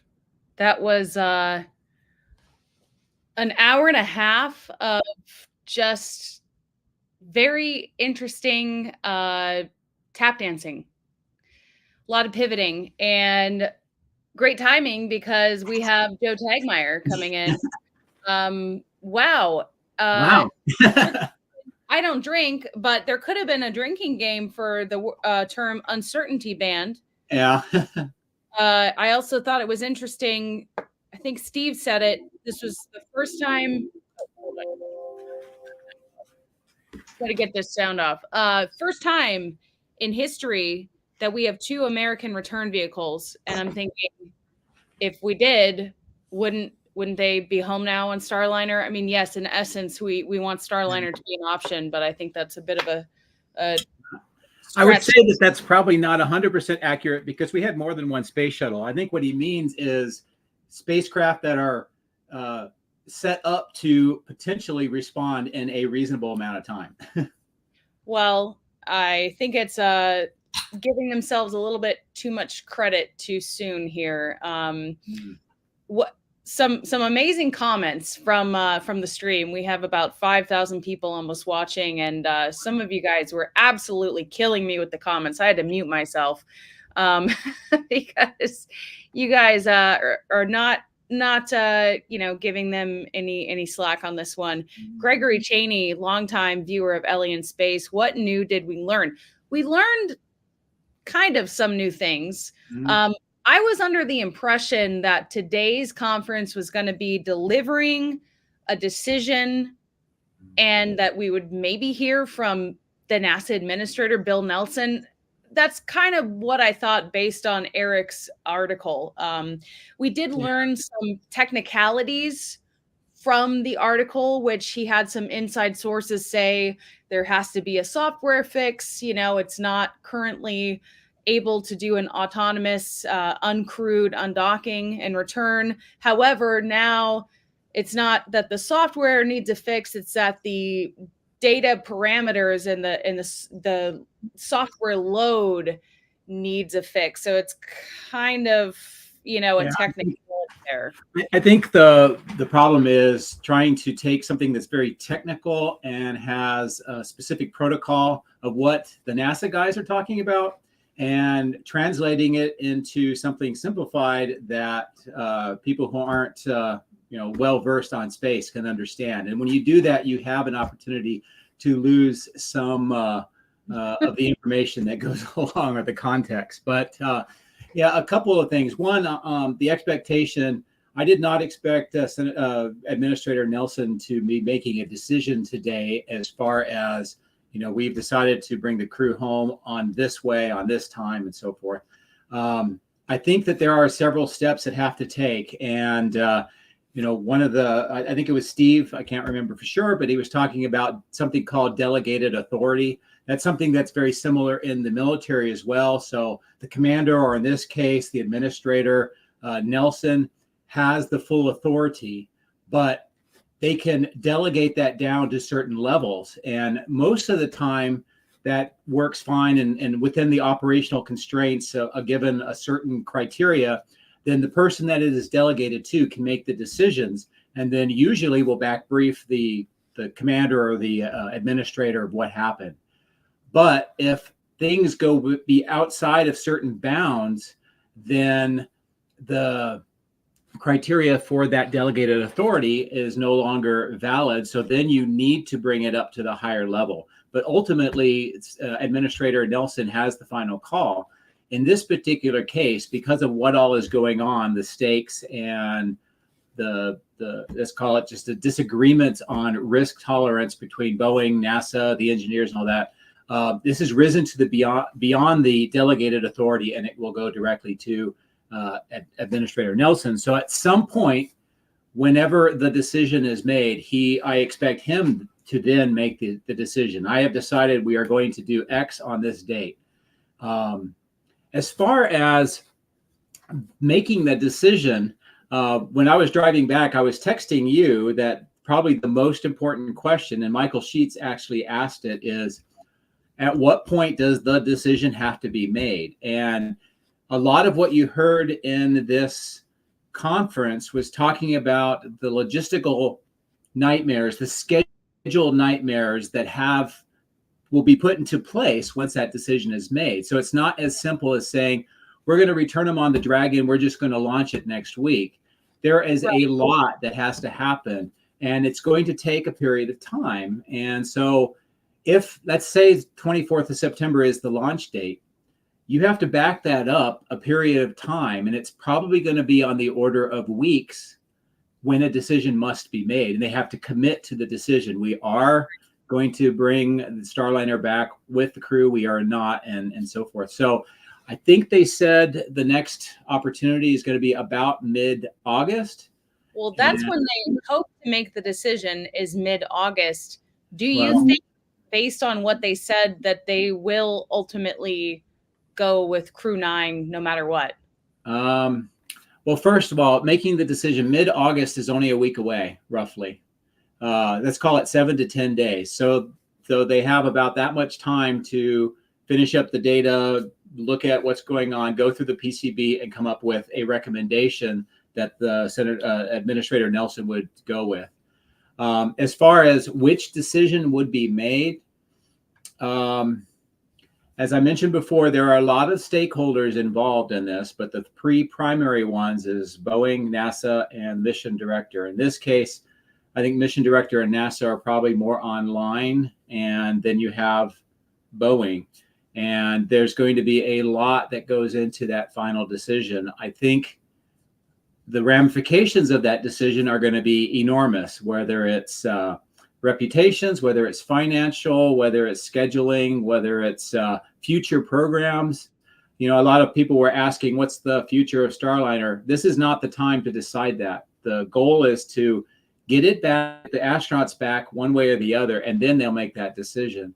Right. But as far as which decision is going to be made, I think they're going to try everything they can to do it on Starliner, but when they talk about that band of uncertainty that you're talking about, it seemed to me that there's still quite a bit. It has to do with the thrusters, the nylon seal, how it is operating, what data they're getting. And I think more of the concern is not necessarily that the 5 that had a problem would have that problem again, but it's going to propagate through all of the thrusters. And I think that's what's the concern.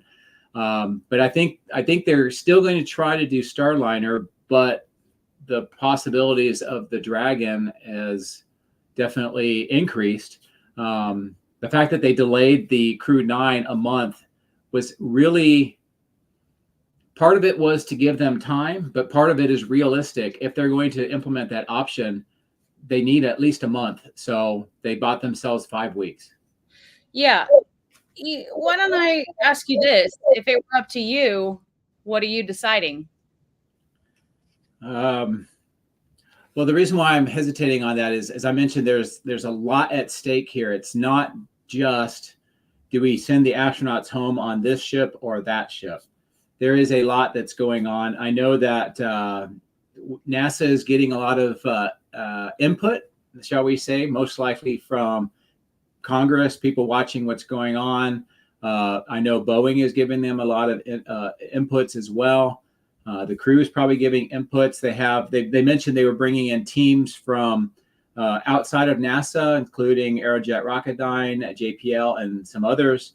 Everybody's got a stake in what's going on. SpaceX does as well. And it's not as simple as just saying I don't trust Boeing, so I'm going to go with SpaceX, or I think Boeing is telling me the truth, I'm just going to go with Boeing. I think it's going to be a very tough call. That is why that delegate authority is no longer valid. It's going to go right to Administrator Nelson because of the magnitude of this decision. Yeah. It sounded to me like there is a disagreement between Boeing and some of the NASA senior people that have the experience that may have different views on risk. And I think given past history with manned spaceflight, if you look at Challenger, other issues, I think the NASA guys are going to tend to be more risk adverse. So they're going to recommend the SpaceX option. But an underlying theme here is that they want to have two different vehicles that they can use, and they still want to have that, and they are going to keep that decision, whatever decision they make, that's going to be front in mind, because they could be seriously degrading the option of having two, or maybe not having two and looking for another option. Yeah, but I mean, this, certification flight has certainly had a lot of botched, things along the way. What do you think about Boeing or SpaceX not being on the call today? I wouldn't. This is from the position of somebody who's been in a position to make decisions kind of like this before. So if I were NASA trying to decide how to do this press conference, I probably wouldn't have SpaceX on this one, because it puts SpaceX in an awkward position where they are talking about plans and options and the things that they're going to do at the expense of potential competitor. So the decision hasn't been made, so SpaceX would be put in a bad position of talking about things that haven't been decided yet. So I don't think I would have put SpaceX on this particular one.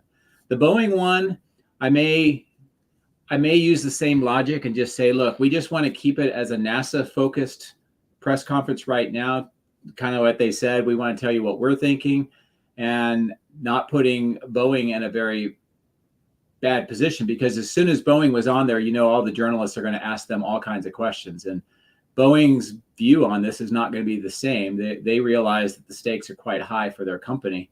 So I think that's why the decision was made, is to try to keep it on message as much as possible.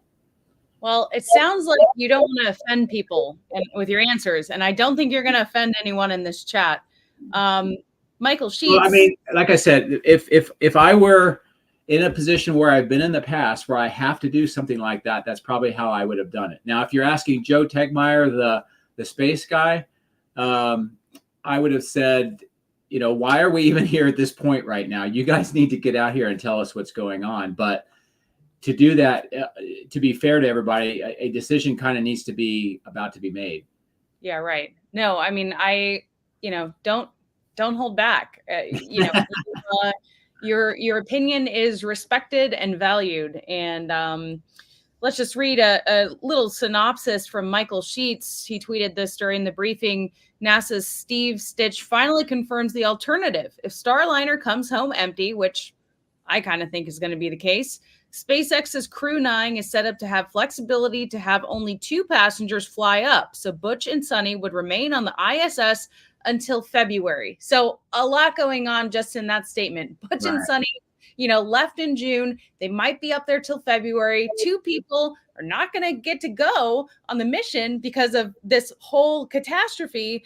And also, they haven't approved the plan yet, but they have these suits identified to fly up on Crew 9. So that's with some of the questions is, would they need different suits? Absolutely. So they're making the plans. They haven't made the decision, but this, like you said, there's tons of ripple effects. Right. Not only that, but in this particular case, deciding who doesn't go on, it's not a decision. We know that the 2 NASA astronauts are going to go on Crew 9 if they go with that option.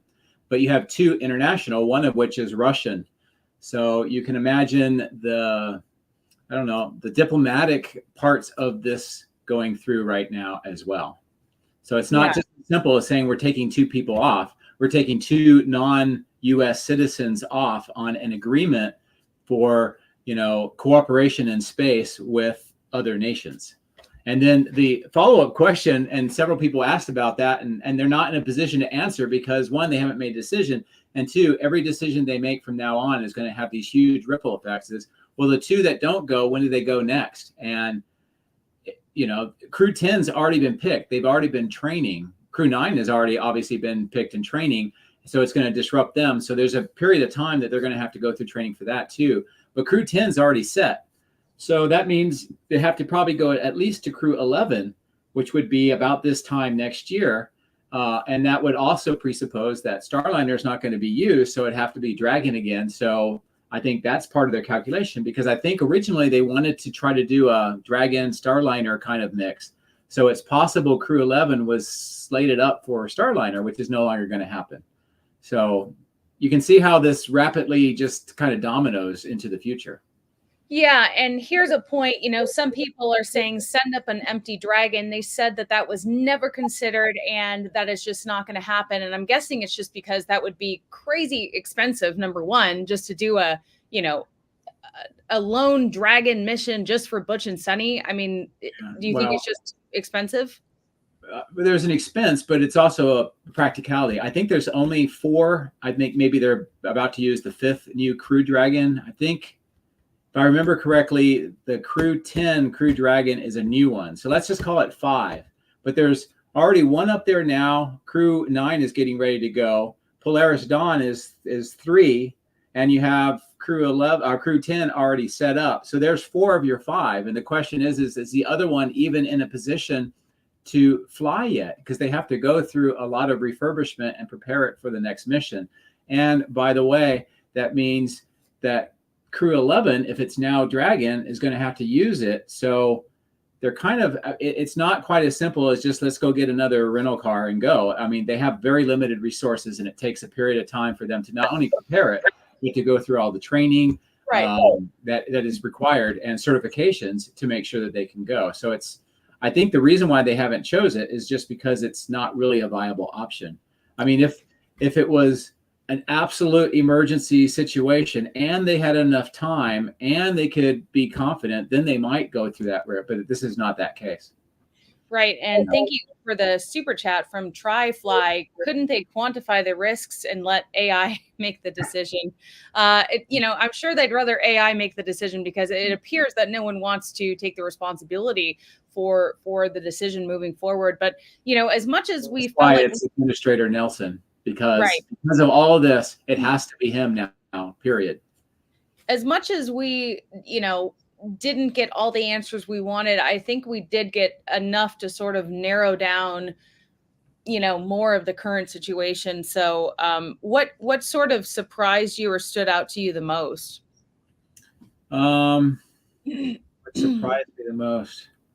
That we've gotten to this point, to be honest with you. There's been enough signs, enough things going along between when they first launched and now that some of these contingencies, I'm sure they thought about some, but they probably needed to put these into further motion than they apparently are at this moment in time. And it also surprises me that the journalists keep reminding them that for something as big as this, especially the first flight with humans on a new craft, that they're not getting regular updates. And then the updates that have been given up to this point they've always been, qualified information, and that always causes communication problems. And I think that's a contributing factor to where we got to right now. Yeah, it really does seem, I mean, you heard it echoed from many of the people that called in saying, hey, we'd like, more than one update. I mean, I think people would have kept asking questions if they hadn't have cut it off. And of course, we'd like to hear from Butch and Sunny again. And, I mean, it's crazy to think that they were originally intending for 8 days, and then it could be, 8 months. And I get it. They're trained and they're prepared that this could be a possibility, but, did they actually think it would happen?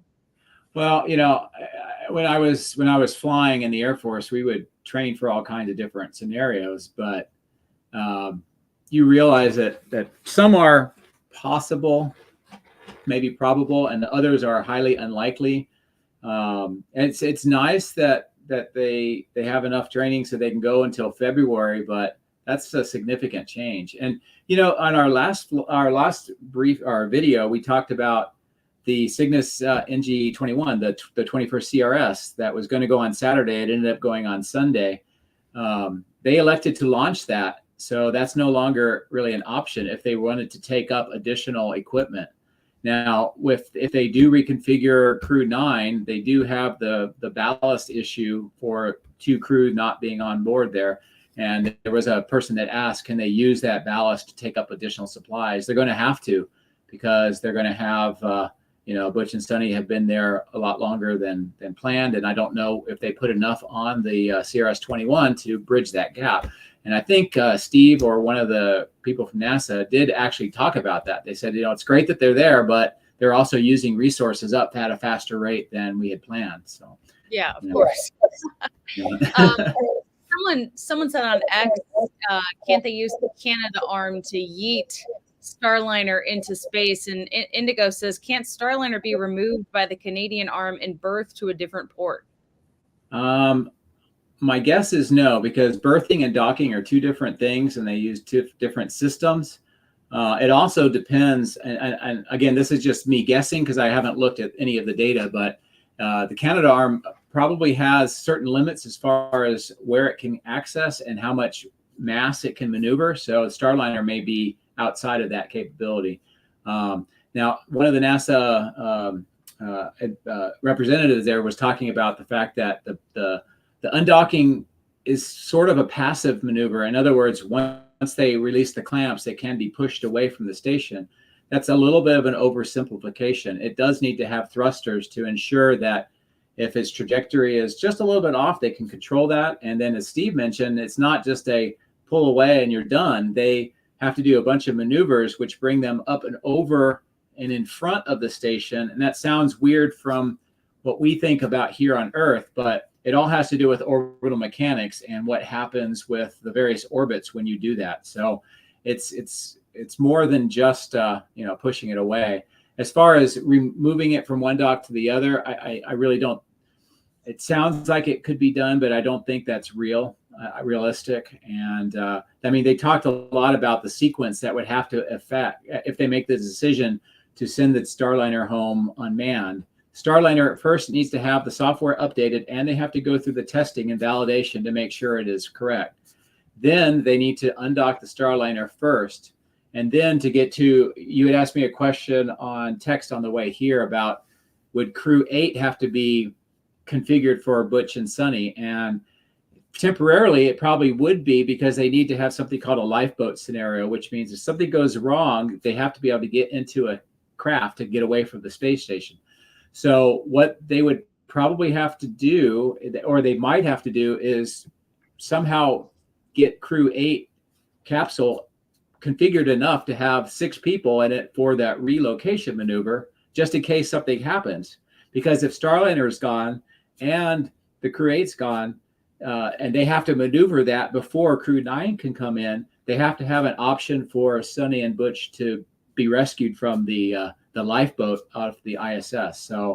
So these sequence of events are going to have to happen before Crew 9 even gets there, if the choice is to have them stay with Crew 9 and go back in February. Jesus, that's a lot. That is a lot. So let me just make sure I have it correct. The two main options that they're looking at is either coming home in Starliner and hoping that they've resolved the problems enough to, survive the deorbit burn and come home safely. Right. Or update the software parameter load, whatever the, verbiage is there, so that they can come home on Crew 9 in February. Are those the only two main options? Because they went really fast with all the information. I think in the end, those are the two planned options. There was an interesting question, and it was actually a very good question about, previously they said that if there was an emergency, Butch and Sunny could just come back on Starliner. And they said, well, is that still valid? And I think, if a meteor hits the ISS and there's either the Starliner and nothing, they would go with the Starliner. But Right. But the real answer is they're not confident enough at this moment in time, and they don't want to have that as an option. Well, it's just interesting to see all the backpedaling on, these very confident statements. We're confident in Starliner, and now, due to the ground testing that we did, maybe not so much. Yeah, well, I think it's a reflection of the amount that is at stake and the discussions that are going on behind closed doors. And I think this is beyond Butch and Sunny coming back on Starliner or Dragon. It's much bigger than that. Yeah, I mean, when have we had a situation like this in recent years? I don't know. There was some times with the space shuttle when there was potential damage to tiles. And so they were using imagery to try to see, could they detect if the tiles were missing or not. And, later on, they had a ability to do repairs on the space shuttle. But a lot of that was after the fact, where they found out that one of the space shuttles, and I can't remember off the top of my head, but some of the tiles came off, and it was fortunate they came off over a cover for a radar that was steel rather than aluminum. And so the steel melted, but it was good enough to prevent the loss of the space shuttle. So after that, they started doing a lot of the imagery and having the on-orbit options, using the Canadarm to survey the space shuttle. But I don't know. There's been some other stuff that's happened that didn't quite make it to public view that I know that they've had to deal with on the background, but I don't think anything as public or visible as this. And I'll remind you, this isn't just because of this Starliner mission. It's a series of the last 5 or 6 years that are built to this point. Well, don't you think one of the concerning things about these problems is that this is a certification flight with crew? I mean, of course, issues and repairs and things can happen once you're up there, but do you think that they, should have had, one of their questions was, are you going to change, sort of the testing or to meet more requirements before you actually put people on board? I think right now, that's not the appropriate question. I mean, it's an appropriate question, but it's not something that they're going to answer right now. The goal is they need to get this situation to a logical and safe conclusion and get the Starliner back, either with or without the crew, and get the crew back. Once that happens and this situation is over, then all of that will be looked at. But I don't think, if I were in charge, I would give you that answer. I'd say, those are interesting questions. That's something we'll look at, but this is not the time. Right. Here's a question that some people might have. What about using the Soyuz capsule? The problem with Soyuz is it only has the capacity for 3 people, and there are already 3 people designated to the Soyuz. Now, I guess what they're asking is, could we send up an unmanned Soyuz, which has been done in the recent past when they had the coolant leak on one of them. Possibly, but I think NASA and the United States government would want to have that as the absolute last possible resort. And as you saw today, there was not even a hint at trying to use that. So I don't think that they want to do that. I figured they wouldn't, but some people have posed it, as a I mean, potential. it is a logical question to ask, and maybe a few years ago it might have been a viable one, but not anymore. Yeah. Oh my gosh. It's just I guess the story continues. I mean, we have some answers, some runaround, and I guess we have a week until we find out a little more. Yeah, I think there's two things at play. They want to have the data so they make the right decision, but there's also we want to buy as much time so that we can, maybe delay the decision as long as possible and hope for the best and something will work out so we don't have to make the decision that they don't want to do. And that would be, I think the decision they want to make is that Starliner brings them back. I think the decision they don't want to make is Dragon brings them back. And it's not anything other than the larger picture of what's going on behind the scenes. So I took some notes here, and they went very fast with the information. So I may need to re-listen to some things, but they were talking about that piece of Teflon that contracted, and now, since being up there, has a nominal flow. So talk about that poppet seal that they kept referring to, and maybe explain this problem in a little bit more slower wording and in layman's terms. Well, although I'm not 100% familiar with the Starliner thruster situation, what I'm taking it as is it's a nylon seal that's part of the thruster itself. It may be in a valve, the valve that opens and closes and lets the hypergalls go through into the thruster to ignite and then make the thrust. It seems like that nylon has a problem with maybe temperatures, and that is that if it gets too hot or under certain temperature regimes, it seems to swell and stick out into the flow, causing either some flow degradation or some impact to the flow of the propellant that's causing problems with the thrusters. And then after it cools back down, it seems like it may shrink, and then it doesn't cause that problem. And from what I could tell is that in some of their testing, they were able to find that happened, but they're not 100% sure exactly how that's happening. And they're not 100% sure if it's only in the 5 thrusters that have shown thrust issues or if it's something that could happen in all of them. And, I think that's basically it is looking at that. And it sounds to me like they're assuming that is the problem. It sounds like they may have other problems and they're not 100% sure. And that's why there's that band of uncertainty that they kept talking about is they don't know the root cause 100%. And even if they know the root cause, they're not yet confident enough to say, is it isolated to just a few thrusters or it could be all of them? Right. The only thing I would mention, it sounds like you said Teflon. I wrote down, or I'm sorry, you said nylon. I wrote down Teflon. It might have been Teflon. Either nylon or Teflon. I was driving back and I only heard a few things, but definitely Teflon. Okay, so if it's Teflon, either way, it seems like it's swelling under temperatures, and it's impeding some of the flow. And then when it gets cold enough, it shrinks back down. And right.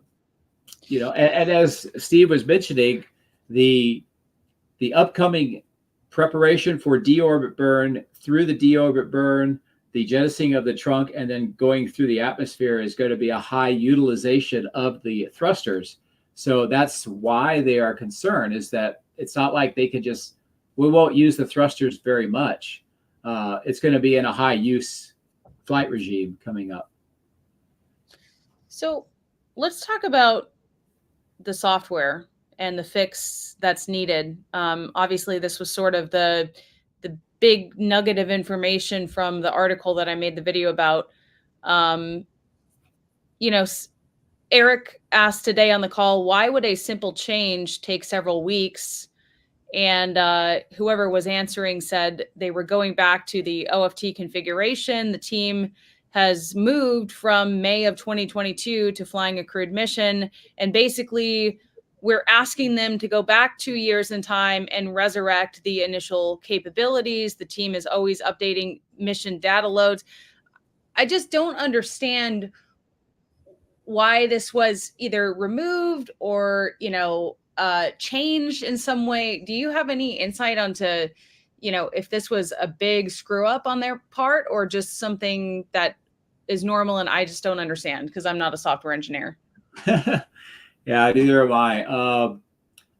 This is going to be a guess, so I'll just speculation zone right now. But the difference between the second and the third flight is that they actually had crew. So I think they went back and they reset some of the parameters with the assumption that the crew would be there, to perform certain functions, to set the software or to, put certain parameters in, and they needed people to do that. And it was part of the process, and I don't think they ever considered what happens if it comes back by itself. I think when they do update software, if that's the decision that they're going to make, then it's not just as simple as connecting to Wi-Fi, getting a new download to your Tesla, and you're good to go. They're going to go through a lot of testing. They have a system on the ground that has all of the flight software and mimics what's going on with the Starliner, and they're going to load that in and see, does it cause any unexpected issues? And we've seen that in the past in spaceflight where certain software has been updated, or maybe it wasn't the parameters weren't correct. And it actually happened on Starliner, the first flight, where the time was not set properly. And so the Starliner thought that it was at a different point in its orbit. And so it used up pretty much all of its thrust, thinking that it was trying to do something when it shouldn't be doing. So you have to go through and test to make sure that you didn't introduce something that would cause a problem. So I think, there's the physical act of uploading the stuff and getting it into the Starliner, and then there's the testing it to make sure that it's good. And I think that's going to take a period of weeks. I think that's probably where that 4-week thing came from, is that whole process.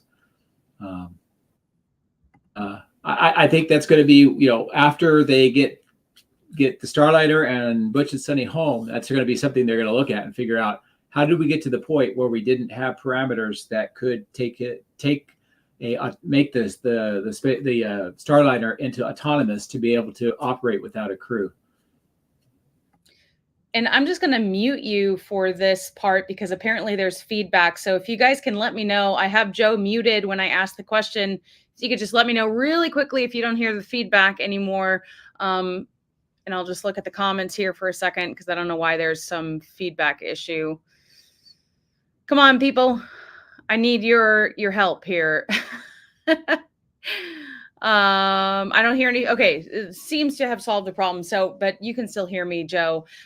So let's talk about, we were talking earlier in the week about the big implications that this has for the Starliner program. I mean, whether they bring it back crewed or uncrewed, do you think that the program is, effectively dead, or in the, what do you think is going to happen?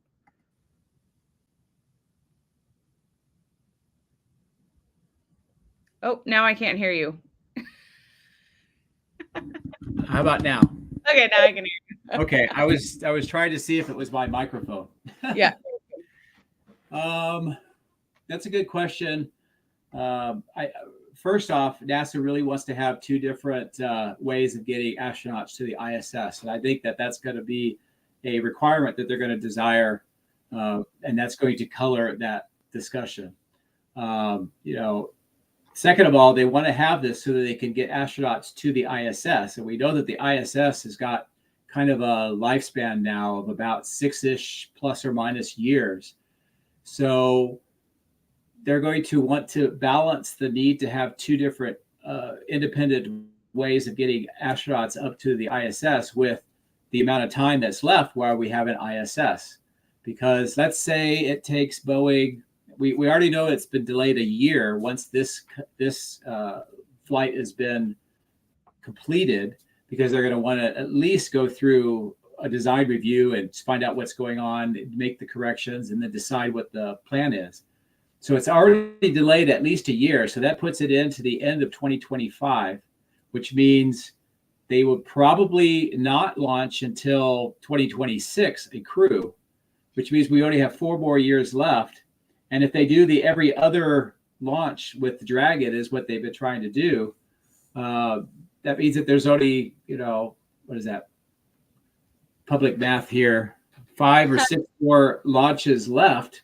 So they actually have on contract more Starliners than there are missions to be done. So at some point, if it gets delayed, say 2 years, then they maybe look at that and they say it's just not worth trying to go through all the effort to have a system that's going to only get a couple of flights and it'll be over with. So I think that's gonna be part of their calculation. It also depends on how much effort and work goes into fixing whatever the problems are. Right. It may turn out to be a complete redesign, and that could take years, or it could be just a new Teflon seal and everything's good. It really depends on that. My guess is that they will do another cert launch, which means the next launch of Starliner will not be an operational one, so it wouldn't be one of the contracted NASA flights. So that in and of itself is basically another year of delay, because you'd launch that one and then you'd be in the rotation with the Dragon, so you'd have to go Dragon and then Starliner again. So that's already another year. So, it's probably at least a 2-year delay already. And and then, you think about like Sierra Space with their Dream, the Dreamliner. Can we convert that? Well, it's not really human rated. It's not designed to be, and they would have to go through the process of making that happen, and that's going to take a period of years. So, yeah. And thank you, Curtis, for the super chat. He says it may be that they have some confidence in the cause, but they can't eliminate other potential causes due to the space environment and no ability to test.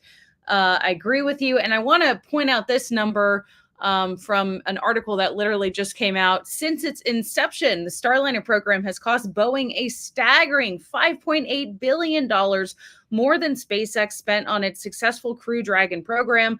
According to Ars Technica, Boeing announced another $125 million loss on the Starliner program, bringing their total losses to $1.6 billion since the project began. And that recent was 126 million was before this issue right now.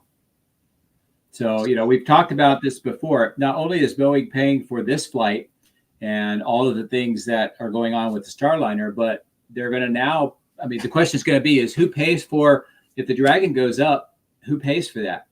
If other missions get delayed, who pays for that?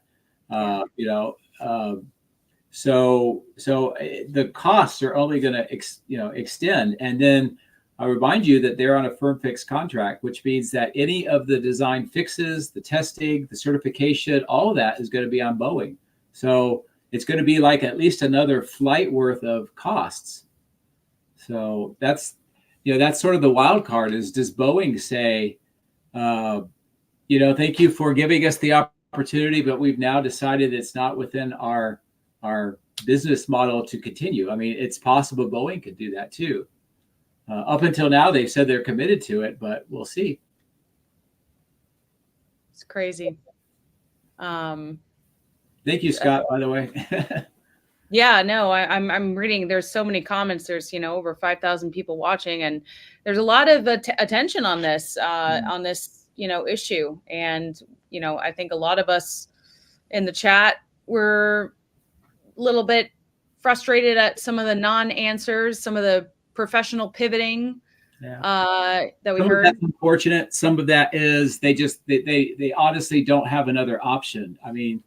You're not going to get one of the NASA people to say Boeing screwed up. They're just not going to do that right now. They have to work with the teams. They've got to get this situation resolved in a positive manner. And that basically means getting Starliner back and getting the astronauts back. Once that is secured, then they will look to, okay, what do we do? Yeah. Want to shout out some super chats that I missed earlier. Thank you to Mark for the $5 super sticker. Glad that you're enjoying this. Chris von Schweinitz, a $20 super chat. A montage of your facial expressions would be hilarious. I agree. Were you reacting during the conference? Some of these things were just I used this as a mic, and I did a mic drop because some of this stuff was just unbelievable. Thank you, Peter. I'm glad to bring it to you. Thank you to Mick. Appreciate that you are making this available to us. Anthony, thank you for the $20 super chat. Swallow your pride. Bring them home safe with the tried and true system, then try again. Any failure, WCS is really bad, is not worth it. Live to try again another day. Get the stuff together. Don't gamble on human life. I agree with that. Yeah. Thank you, Curtis, for becoming a YouTube member. Shout out to Rocket Lab, by the way.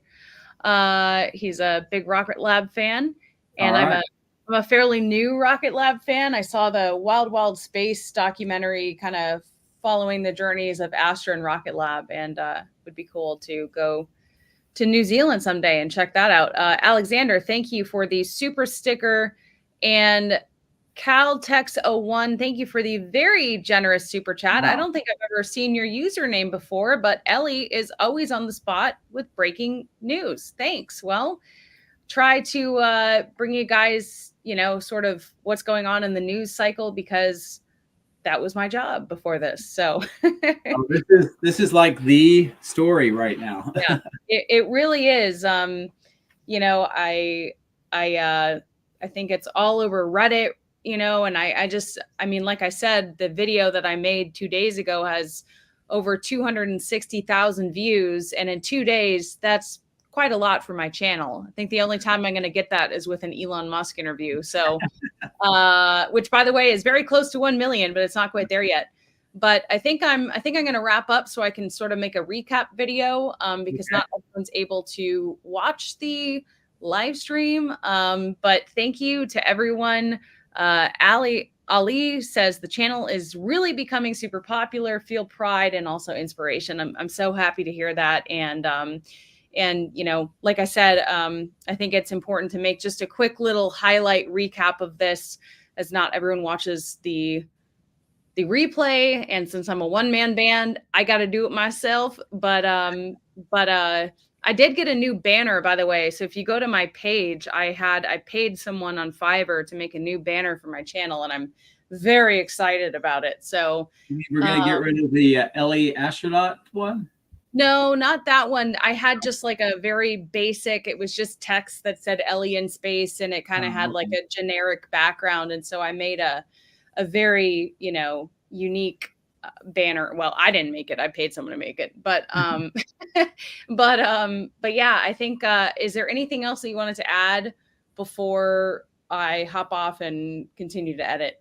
Yeah, I just thank you for having me on. I hope I was somewhat value added. Sorry about being stuck in traffic. I was just finished flying at Giga Texas on the way home, and then just something was going on Interstate 35. But no, this is a very interesting subject. I don't envy the people of NASA right now trying to struggle with this particular issue. But I do hope that whatever decision is made, that it comes to a good, positive conclusion for the astronauts, for NASA, and for the space program in general. That's something that I care a lot about, and I'm kind of worried about issues like this and how this could affect things. So all the best for them. And again, thank you very much. And also thanks for your viewers for watching. Part of what I was hoping to do, and I know you're trying to do, is just to get a lot more enthusiasm about space. And the number of people that are interested in this is very positive. So thanks. Yeah, it's unfortunate that it's not exactly the most uplifting space news. There's a problem, Houston. We've had a problem in space. but there is a lot of amazing stuff going on as well. Starship Flight 5 coming up. So, you know, there's some great stuff to cover. And if we can bring people into the space community and get them intrigued in some capacity, maybe they can stick around for the good news stories. Well, by the way, I mean, just today, in addition to this, Blue Origins put out some pretty good information about their New Glenn, which is cool. So maybe they're opening up a little bit. Rocket Lab with its Archimedes, Stoke Space has been doing some pretty great stuff. Astrolab just got a new contract. Impulse Space, Todd Mueller just has some new information about their system. So there's a lot of really positive stuff that's going on as well. Yeah, I don't know why you don't have a space channel yet. I'm working on it.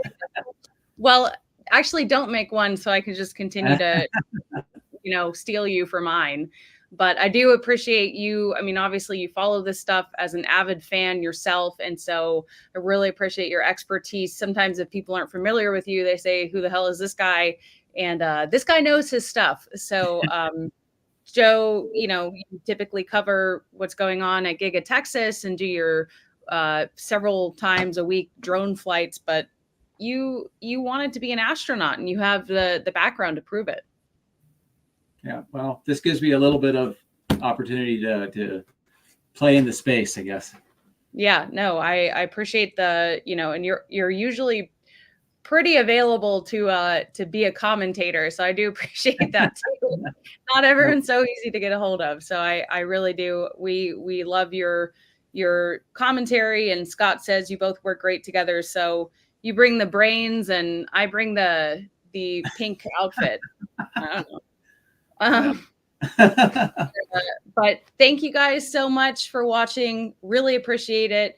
And I'm going to make a quick little highlight of this. So Jessica, I want to make sure I shout out you. Thank you for the super sticker. I love to see women watching the channel. I've upped my demographic to about 7% women, whereas before it was like, you know, 5%. So we're getting more women in space, which is good.